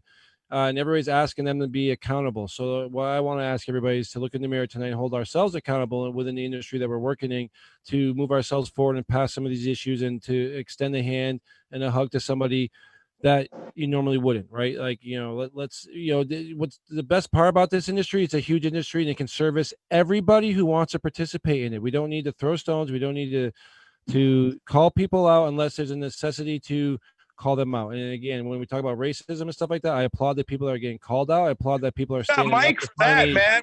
We have Mike for the calling out, so that's that. Well, let's get back to Mike real quick, Rick. Let's get back to Mike, because he's sitting here patiently. I'm kind of lining him up for a huge comment back to me here, I hope. But these are the points. Like, again, we're not trying to say these things don't matter. We're saying these things matter of the utmost importance, but we all have to come together to do it. Mike, do you think we can do it? I think it depends on who we is, I guess. Right. I think the community, man. I think most of the community is ready for that. And I know for me, like my schedule this week is, Monday night, we're going to be doing a Young Jerk show, a new dispensary open on Holyoke. And then on Wednesday, we're talking to cannabis dispensary workers again about New England treatment access, about what we're talking about. Like for me, I'm going right back to the work. Like, talking to people like on our platform. And that's basically what we do. I'm supporting people and whatever they decide to do. I mean, for me, that's where I'm best. Like sometimes I go too far too. So like you guys talk about, that's it's growth on me right there. See people, that's growth. It's not easy, to do this stuff, because you do doubt yourself. You wonder if it's the right thing at times. I don't know. So I'm kind of humbled this week by this community, honestly, about what they did. Like, because I never expected to see change at MassCann, and now I actually believe things can get changed. So I'm pretty humbled by everybody else. I'm pretty thankful. Like, if you asked me 3 weeks ago, maybe I wouldn't feel so appreciated, but now I feel more appreciated, and I feel like a lot of the voices that were silenced probably feel a little more heard and appreciated. Like, if you listen to the show that we did before that MassCann meeting, we had 4 women on there, and they all told their stories, so it feels like people are starting to be heard. Like that's what I like. So that's what we do. We just try to, like, honestly, last couple of years, I haven't wanted to be the deputy for the movement, like, the sheriff. And I try to actually stick to that and just, go after big cannabis, go after shady politicians, but not the movement itself. And lately I have maybe getting backsliding on that, because just some of the content, a lot of it's against big cannabis. So that stays within the mission. But some of the stuff kind of punching down, like, I don't know. I don't know if I'm right on it. Like, I'm human. You know what, though? That's the best thing about what we do. Nobody's right? I mean, we all have our own opinion. We all have our own beliefs, but as long as we can come together with that general vision. No, Mike raises a great point. And a lot of people are stepping up and taking accountability right now in this arena. And we've seen it even talking about the MassCann and people stepping down and people listening to their community and doing the right things for that voice and at their own discretion. And we've seen other people that will not listen to that voice, right? And like we said, those are the people that should not be in those situations if that's what their position is, right? If you're supposed to listen to the voice, if you are the reasoning voice, if you're supposed to make those final decisions, and you're supposed to be open to everybody within our industry, which it still stuns me to this day that we're having this discussion in the cannabis industry, because again, like I said, one of the most the things I preach the most about is that we're the most culturally diverse, welcoming, loving family, right? I'm not even call it community, we're a family, and it's from East Coast to West Coast. Right. And it's global, Right, guys. but it's evolving. It's so ever so evolving. And at my age, guys, I'm sorry, again, an elder, to watch this, like you said, Joe, you and I, Joe, if you can't tell, Joe and I think a lot alike. And it's kind of like you hear Mike, and then you hear Grant, and then you hear Averyl. It's like we're one. We just so happen to use our best skills to keep the community aware and accountable for humanity's future. Because listen, guys, I'll say it. Hey, we came in this world getting our asses wiped. We hope to have it done when we go. So we have to be loving and compassionate. And being accountable doesn't mean you're not, Mike. And doing the work that you do, I commend you. It's not easy, bro. It's just not easy being a journalist like yourself. And no. Averyl's, got a farm and a family, and it's like a whole nother thing. Joe's a father, and he's got these big BK. I'm a father and a grandfather, and I have other things, but I've left everything. Understand this, everybody. I've left my children, left my career. I stepped out in faith and hope and believe that cannabis, through love, can make change. It's like the Lennon song. We can make change, you guys. With love and compassion, we can make change. Doesn't mean we need guns and bad words. We can agree to disagree, but we can also unite under principle. Cannabis deserves that right now. And I'm just, again, I always say I'm done, but I'm not done. There's so much I want to say, and I wish I could, but cannabis wouldn't. But I will make everyone aware that it's like Mike. Mike is like the rearing of the head. If you want to come mess around in our cannabis arena, and you want to Johnny come lately and poke people in the eye and run around and make excuses, accountability will be held, not by me, not by Mike, not by others. It'll be by the entire arena and by the community. It isn't any words that I say. It isn't any words that Mike says. It's really the consensus of what the society really wants. And that's what's tipping it all. And by Mike scratching on things, and me bringing a good sense of love and balance, and then Averyl with family and the roots of farming and the community and all these people. It's so positive that what are we waiting for but to help MassCann do the right thing and guide them in that direction. And Averyl, I'd hope to think, and Mike, I'd hope to think that if somebody calls upon you and says, would you like to be on our advisory board and work with us every 3 months and sit down and go over the plans we have and see if this is something that you believe in consensus? Because, when Joe says that we're looked after in this community, we're very huge influencers around here, and our words aren't misconstrued. And it's just time to make action. And I think if they ask you, would you be willing to join them as an advisor? Oh, sorry. You guys can answer that if you like. Again, if they ask me to help it to be an advisor, I just want everybody to know, in the last 6 months or so,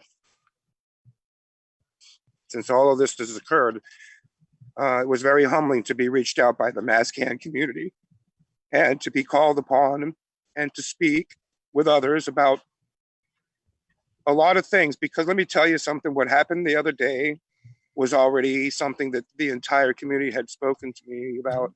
And without any pointing of any fingers, I'm just proud to know that I'm going to be continuing supporting this arena until my last breath, because this is the only breath I have left, is to give back to our arena and community and bring a sensibility.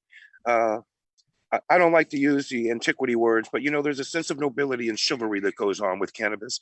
And to be an activist warrior and a gladiator who's been in the trenches and had his ass handed to him by his own community, and have it ripped up, spit up, and chewed on, and pissed and shit on, and have to stand up through that and grab my trumpet, my banner, and my trombone and keep beating for cannabis's love. I know what it's like. And I don't want, like Mike, you want to hold people accountable in the cannabis arena? I'm not that guy. You can be, but I'll be the guy that will indicatively understand this complex situation and try to bring sensibility and love that will resonate for others to share, because we're gifted a light in this life, and it's to share love and compassion. What kind of a legacy do you want to leave behind for those that you've touched? Mm-hmm. Remember that as an influencer always. It's this tremendous honor and a privilege to be even called upon by citizens. And I don't need to be called upon because I will be watching quietly. I don't hump on people's pages. You see, I don't. People share the love. And that's what this is all about. Candace, share the love, please. Let's do that. Let's hold and make it right. It's what it's about, and we can make it right in a new way. And it's cool. It's a good thing. It's where the youth step in. It's where the new groove steps in and flashes those slaps out and makes a new agency over on this side of town and this one, and we all click together on the weekends and throw our bash at the end of the year. What better way could we do that than bringing the community together and bridging it? That's how it works. And Averyl, I love that idea, man. That was, I didn't ever think about, breaking it up normal, but it's not breaking it up. It's actually expanding it into different opportunities for those influencers that are there to bring a better mindset. An octopus is smart. You can cut his tentacles off and that thing will live for days. But we're like that. We'll survive. But we need these new ideas and these vibrant opportunities that these new companies are open, like the new one in Holyoke just popped up. Awesome, man. And you know me, I'm a billboard guy. I'll talk about all the sponsors and people who support the industry. I could go through a eulogy of all of the people. They're my friends. So let's do what's right. Rick, I don't want to cut you off because I love you and appreciate you, brother. And I get wound up because I'm like Grant. He gets passionate. Well, no, you bring a great point, Rick, and I want to touch base with this too. It's like, we've been in these trenches for years. I know I'm going back on this, right? We've been in trenches for years. We feel like we're teachers, parents. You know what I mean? We feel like we've tried to lead a brand. But now, let me ask this one question. I know we keep going back to this, but let me ask you one thing. I know it's getting late. We're gonna be signing off here, and I want to give you guys all a platform to say your final thing. But the thing I want to know, and I think this is. I know all your answers because otherwise we wouldn't be at this seat right now. Oh shit, I forgot. I'm smoking too much weed. No, I'm kidding. Now, later, man. But no. My question is, and I just want to say, because I see people are like, I'm 4 blunts into the show. It's great. We had a lot of great comments on the thing. So guys, I appreciate everybody sticking around for 2 hours. Okay. I'm sacrificing. I can't smoke right now. I gotta go. I know, dude. I feel so bad for you, Mike. See, this is why we gotta get you the mist, and I'll talk to you about that later. Anyways, not to cross business with pleasure. I kind of dig Mike Crawford now. I don't know why. I don't know what happened. Well, no, let's talk about this because this is something I really, and Rick, I need you to step aside for a second because I know I hear every word you're saying. I know which stage you're in right now, but I want these guys to answer this question: did we leave and have we left an open door for these people to step in? That's my question, because right now we're talking about all these people that have a voice right now that are stepping up in the cannabis arena going, hey guys, we need to do this. Have we ever even given these guys a chance? Like legitimately, whether it's MassCann or any other place? Well, yeah, at other point, I mean, with their own organizations, but not within MassCann, I don't think. I think that was the big issue, is that MassCann, and this is what I keep saying, it's about the community. It's up to the community. Because for years, people have come out and wanted to do stuff with MassCann. And a lot of times they have, but then they got treated horribly. Right. So, and your ideas don't get heard. So MassCann, they opened, there are already still many educated different agencies and providers of information, and not misinformation in Massachusetts. No, MassCann was the very first, guys. It's the tree of life. We get that, Rick. But the problem, the question I asked though, and I respect everything MassCann, everybody's done here. Is the question is have we even tried to leave the door open? Because from my point of view, I think the door is open now. I think it is. Now, and I hope that because I think that now that you have the folks that are left on that board, if you watch what I saw. Maybe I'm wrong, but I don't think that they're excluding people. I think they want the change. So we'll see. Like I said, it's up to the community inside of MassCann and the community outside of MassCann. Do they want to try again? Sometimes people just say, you know what, I've had a bad experience 100 times. it's over. I don't want to do. I don't want to go back. I hear more But it positive sounds than like- negative. It sounds like a lot more people feel like I feel like I did have a bad experience, but now I feel like maybe things could change. So I'm going to come back and try to be involved in my Yay. small way. So we'll see.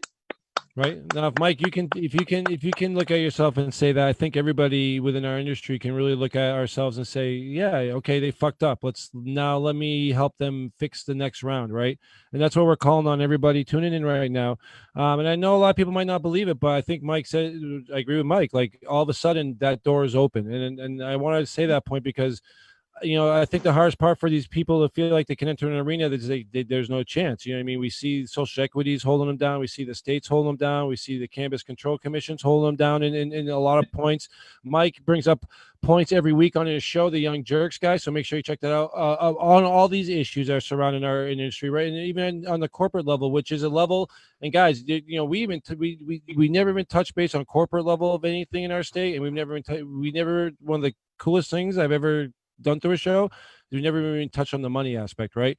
Because everything we've done has been volunteer. We've all put our lives in the line. We've all put our vested interests ahead of our personal interests, which is the cannabis community, and getting this legalized and getting our patients medicines, and building a community where Averyl can do what she can do, and be proud of what she does, and be supported in what she does, and know what she does makes a difference, and that we can all establish these communications on a proper level. Because I think the biggest problem that we have, and I think Mike will attest to this, is when there's lack of communication, or when communication is done via text message. And I know I heard Eric bringing this up earlier, and I know I wasn't going to promise. You know what? I want to bring something up, if you don't mind, Joe. Just my last point of the night, my very last point. MassCann, half of it was fine. Like the education village that we talked about, right? That was them doing it the right way. The problem is the people running the organization politically weren't doing it the right way. So if we can bring that spirit of the education village, they're already doing it. Like people did feel welcome in the education village. Right. So if they can take that programming and take it over, take over the spirit of it, the people from that community. So that's what I'm talking about. So MassCann has a chance, I think, but we'll see. It's up to them. I'm sorry to interrupt you. Mike, I love that. And a lot of people need to realize too, and I want to touch base on their educational villages, which I think people are missing a lot because of our meeting and because of other meetings, because they're all talking about being cultures being represented.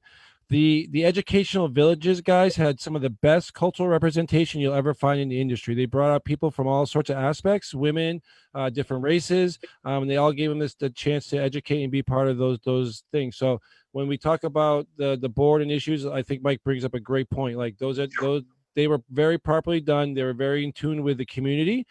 They were done to educate the community. So I think they were very in touch there. But again, like I said, it kind of got stale, man. Like the powers got stuck in the rut. That's because we didn't have that block. There was a block, and now that is down, and that opens up the avenues for, let's just say, hey, Dr. Uma, why don't we have a show with some of your guests from India or from your travels, and why don't we have guests from other cultures that we need to have in our community? Is so important. It's what it means. Freedom. Bring them in. All right, guys. And that being said, I want to give we're coming close to the end of the show. I'm trying to give everybody equal time and opportunities here. And Averyl's gotten the least amount, and we keep trying to deflect time to her. But I want to give you a good chance, Averyl, to comment on a couple of things we had, and then sign off in your way. Tell people how they can get a hold of you. Tell people how they can support you and your thoughts and ideas right now, because you came up with some of the best thoughts that triggered a lot of comments today within within what we could do, right? So I really appreciate what you brought to the show. So that being said, it's back to you now. All right. How do you feel about all this, right? Well, I think one of the things we need to realize and keep in mind is that NORML and MassCann, did amazing things. We were in a different society 30 years ago. I remember when my son got a PlayStation for Christmas, and he's like, just plug it in and the internet works. And I'm like, it did that. And I'm like, yeah, when we got our first thing, we had to plug it into a thing, and we lost the phone, and, and explaining to him that we were around before the internet. Back then, it was all just, it was all, door to door, hand, knocking, where now we have social media. So we need to use that social media as a tool to do good things and to link up and say, hey, this is what's going on in my community. Who do you know in my community? How do you, think we should fix this? What can we do to fix this? And we need to remember that while Boston and everything going on at the State House is incredibly important, people need to get out to their local elections. We got local politics coming up now. We got local elections. And what happens at home is what happens at home. You need your elected officials, to hold them accountable right now. Everybody needs to call them out right now on social media, hit up your elected officials and say, do you support this? Do you support the will of the people? Do you support the people who voted yes on 4? And make them call them out and prove to them that we as a cannabis community, that's what we need. And we need these bills like the ones that Grant was just talking about. We need to fight for those, but the way those are going to get fought for is through our small local elections. And we need to, like I said, hold them accountable. And now we have the internet, and NORML and MassCann did a lot of amazing things before we had the internet. But now, right now, we can't spend too much time fighting about whether NORML is needed right now or MassCann is needed right now, because that's diverting our attention to what's really going on. It's July, September, August, November, all these come up. A lot of communities right now are holding their town meetings and their elected meetings, and we need to be in there right now finding out what's going on. We need to be reaching out to Goldie Piff and what's going on out there, and the people out in Western Mass and everybody, and we can't tell them what they need. We need to call them and say, what do you need? How can I help you? And let's work together. Let's show that this is what our community needs. And when we show up to our town meetings and we write letters, send a letter, don't just leave a voicemail, don't send an email, show that written paper trail that, look, I am your constituent, I vote you in, you need to stand by what I want. I want fair and equitable cannabis regulations. We need standards set up that promote the economically oppressed, that promote Black businesses, that promote the people of color, the EEs, the SEs, the veterans, the farmers. Everybody keeps forgetting about the farmers. But systematically speaking, the war on drugs has been a target that they use against farmers also, and especially Black owned farms. That's why we have such a small amount of Black owned farms. They used APR and 61As as a way to decrease the value of it under the the guise of making taxes cheaper, but really it devalues our most important land, the land that grows our food. And then the DEA with their little helicopters and stuff, they find that one pot plant, and that gives them the way to go in and take possession of that property, remove it from that 61A, remove it from its agricultural restrictions, and sell it at top price as buildable land, and take that out of, we lose, I think it's 3.5 acres of prime farmland every minute. And we need to stop that. And the way to stop that is to be in our small communities, whatever it is, because each community is different. Be in Monson, find out what's going on there. And if you live near Monson, be right there. Let me help you, Monson. Right. And fight for what's going on, and show them, show your representatives, reach out to your congressman. If you tell them you want to meet them for lunch and that you are their constituent, they're going to meet you for lunch. And if they don't, get on Facebook. That's when you get on Facebook and you call them out. That's when you get on Facebook and say, I am your constituent. I'm a registered voter. Make sure you're registered to vote. And I'm sorry, I don't want to take off and go on some crazy rant, but that's how system changes. That's how we make the things. We change what's going on in our local community and put people in place who are going to take what we want back to our state elected officials, who we put in. And then they're going to go out into the federal, and it's a chain reaction. But we got to start right here in our local communities and hold our local community people accountable. And the way to do that is, like I said, talk, connect with people. Communication is the biggest key, and the only way we're going to end these stigmas that we're all facing is to come together and communicate and educate these people that need to come and be educated. Because I think, again, a lot of people, the communication is where is our biggest, hugest thing we have to overcome. And of lately, we see huge tides of culture shift because now we're all internet based. Like you said, we have access to information on cannabis. The research is happening. Exposures are happening. We're realizing what big pharma is and what that whole thing does. Everybody's a little bit more politically minded, I think, and we're seeing, we're everybody's starting to wake up to what's going on, and that's why I think these hot button topics of the racism and systematic racism, and people trying to tell people. I mean, and it's hard to do. Is we're trying to have everybody be held accountable right now, right? And again, we talked about this before, but accountability really has to start within ourselves, and then we can from there everybody can come together as one. And as long as we're all come together open minded, guys, this is a new culture. This isn't the Civil War anymore, right? And like, do we need to be tearing down statues? Do I think so? No. You guys can disagree with me. My listeners can disagree with me. I don't normally take a stance, but do I think we need to restructure all of our programs in our government? Do I think we need to support the police in a manner of education and training and mental health? Yes, because without them, I just don't see. I see more chaos, right? And like, well, can I say one thing though? Because Sure. I do try to not take a stance on things, and I try to be as just as possible. But yeah, we're getting out there. We're getting out there now. Right. Well, I know that specifically in my community, I went to a community outreach meeting for an amazing organization that was ready to take a dilapidated, broken down, historically drug-ridden strip club and turn it into an amazing state-of-the-art beautiful cannabis business. But because less than 500 feet away, there's a statue that stands in the middle of a parking lot that's actually a statue of the founder of the North Atlantic slave trade.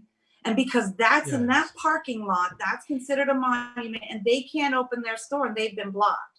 So I mean, within reason, there are some statues that within reasons I agree, maybe right.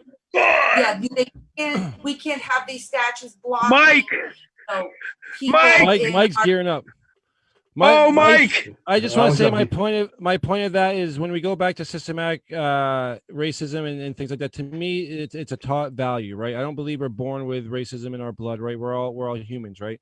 I believe it's a taught value, and how do we get taught that? It's in our history books. There's so many things in our history book that we don't even discuss about. Let's call it Black Lives Matter or any part of our history. There's no Tulsa, Oklahoma, right? There's none of these stories of think about when we were kids. How much did you really learn about Martin Luther King, right? You really only learned about him because there's a day dedicated to him, at least where I grew up. You know what I mean? So right, like I lived through. Yeah, I lived through it. I actually lived through a lot of this, dudes. It's crazy. Yeah. Right.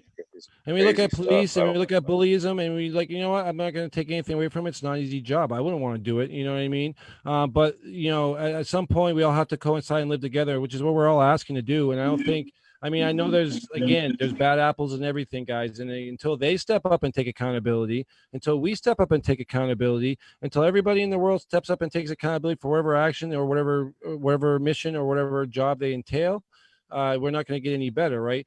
We need to breathe in new blood. And that's where I think Mike brings a great point. Like a lot of us are here. We've been old. We're not, we're in tune to the system, but we're not entrenched in the system.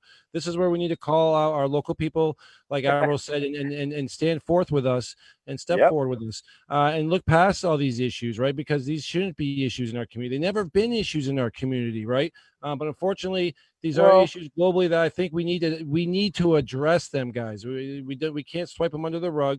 We need to keep going on with our shows like we do, and we need to address the systematic racism. We need to address the police issues and the things that we see coming from these departments, because everybody thinks everybody's good in these weird issues, but they're not. They need as much reform as anybody does in this planet, and unfortunately, the cannabis industry has been a major burden from that systematic police, I guess you could say.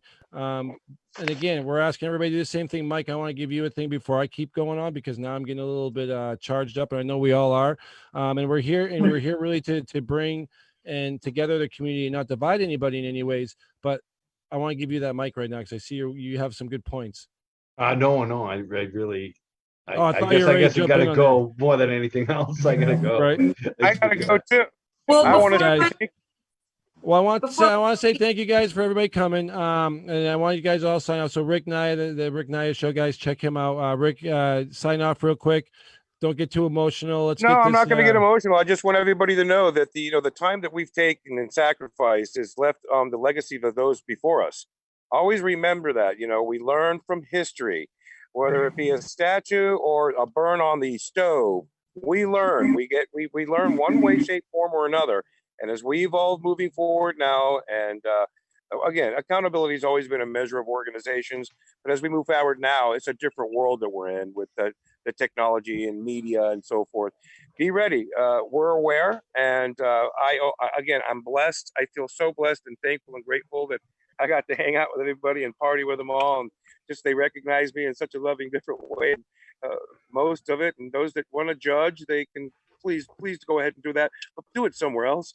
It's just not necessary anymore in our arena, and it's time to evolve. And I can't wait to see what happens with this board and these ideas of the different organization leaders from different, coming together and bringing a brain trust together for the MassCann.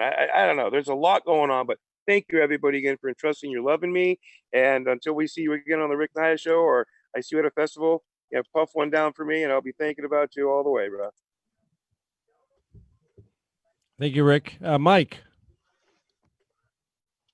I just say check us out on the Young Jerks. We're on Twitter, Facebook, everywhere else. We're on podcasts, Apple, iTunes. That's where a lot of people listen to us. So look for us. It's JURKS. Yes. Thank you. And Mike, again, I want to say directly to you, thank you for coming on the show. Thank you for all your insight, because I know it's not general insight that everybody agrees with. And I really respect your insight because, again, like I said, you've been in the trenches. You see, we all have a great opinion and a great insight for what we know. And I appreciate you allowing the cannabis industry and holding accountable the cannabis industry and everything that you've done. And like Rick said, the fantastic things you're doing right now for this community, because everybody is tuned in and they're watching and they appreciate it. And everything I've seen has been great. So I appreciate what you do. Averyl, what do you have to sign off with? I got a couple things to say before we all go, but that'll be it. Okay. I would like to say, thanks for inviting me onto to this and to talk about some of the things going on. And I would like to send a huge thank you out to Mike Crawford. He's putting, he puts out the information, even when it's what people don't want to hear, and he gives that platform to the people who didn't have an opportunity. When our community was first fighting the prohibition ban, Crawford reached out to us saying, hey, let's get you guys on the show. Let's talk about what's going on in your community. When the police started targeting us, Crawford was there saying, hey, let's get the facts out. Let's get the information out, and introducing to us just to other really amazing people in the community, so he deserves a lot of love and respect for that. And I just want to leave it with that. Check in with your local, what's going on. If you have something going on in your community, put a Facebook post.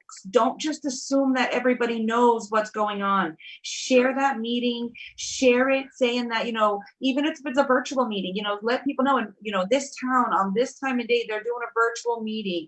They're going to have a meeting in the soccer field. They're going to, whatever it is, let people know and let them know that the support is needed. So the more people in the crowd showing support are the ones, that's how things get passed, and that's how things get changed. And we can't make a change at the state level if we can't get out of the municipal level. People aren't getting host agreements if we're not, people in our community are still being arrested over weed and still, suffering through all this over cannabis. Then we're not making changes at the state. We have to start local, and just, let's use Facebook and all these social media stuff as a tool for good. Don't fight, don't bullshit. Just, I don't mean to swear. But don't fight it. Like, put up what you're doing. Share what's going on in your community and what you need help with and how people can help. A lot of the times people just don't know how they could help. They don't know that, 10 minutes down the road, the next town over, there's a crazy important meeting going on, and there's some information that you might be able to share. We all have something we're there for, and that, and something that we can contribute, and you never know which one it's going to be. So just share the information and work with your local people and make fair and equitable change. When you go to the meeting, say, what about social equity? What about economic empowerment? What about our veterans? What about our disabled? How are we going to develop this system that promotes our true community, not the out-of-staters? Right. Thank you, Averyl. That was a great point. And you said a great point too, because there's so many people, and I'm sure every one of us can attest to this, ask, how can I help? Where do I Yeah. find the information? Right. One of the biggest rules I live by in my life is if you don't know, you don't go. Right. Right. So, communication, coming out of the closet, I guess you could say, in these situations where you actually stand up and believe, but don't only stand up and believe, but let your friends know. Educate to medicate is one of our slang terms. You know what I mean? Because there's a lot of people that don't understand what's going on, like you said.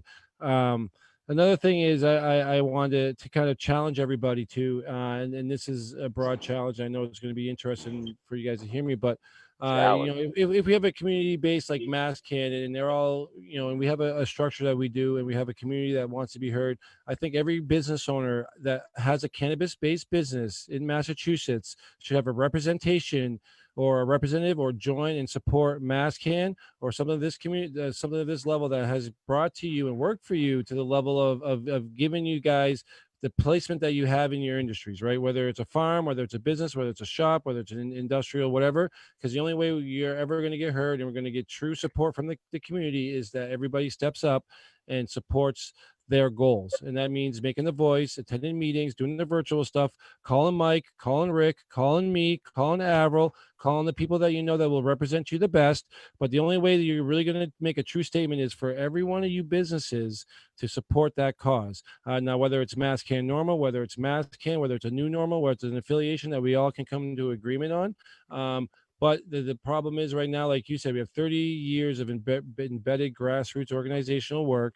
We have one of the biggest events in cannabis with 70,000 people attending a few years ago. It was one of the most beautiful things you could ever see, with cooperation from police to communities to respect to the only issues we had was with trash, really. Right. But we put 70,000 people in downtown Boston. Right. Only time that ever happens is when we win a World Series or a championship of some sort. Right. Yeah. So But last year, the accomplishments that MassCann has provided, I think that everybody should step up and take a little bit of appreciation for what they've done. And like, I've seen nothing but powerful people, business owners, and everybody putting their own views in.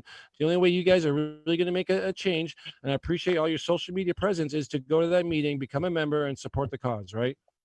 Right on. Andrew Muddy at Beantown, Greentown, and the gang fam, they did a bang up job last year cleaning up that place, man. It was an amazing effort by amazing people. It was awesome to see that the following morning, it was like, you didn't even know that it was there. It was like, what? They were awesome last year, those guys. Much love to Andrew Muddy, Beantown fam, the Greentown. It was a great community event that just goes to show that we as a community can do huge things. We just have to come together and figure it out, right? Right on. Thank you guys. Thank you guys for being on the show. Again, check out the Young Jerks. Check out the Rick Naya show. You can check us out in the weeds. Averyl, keep up what you're doing. I love the hard work you're doing. I don't want to take any more time from the farm because I know all day long I saw your video earlier, and I appreciate you being on the show. And then, guys, anything we can do here on our end, reach out to us. We're always in support of this industry. We try to be as biased and as offering as we can. And I appreciate you guys all being with us. Thank you for giving the platform. I think you meant to say unbiased.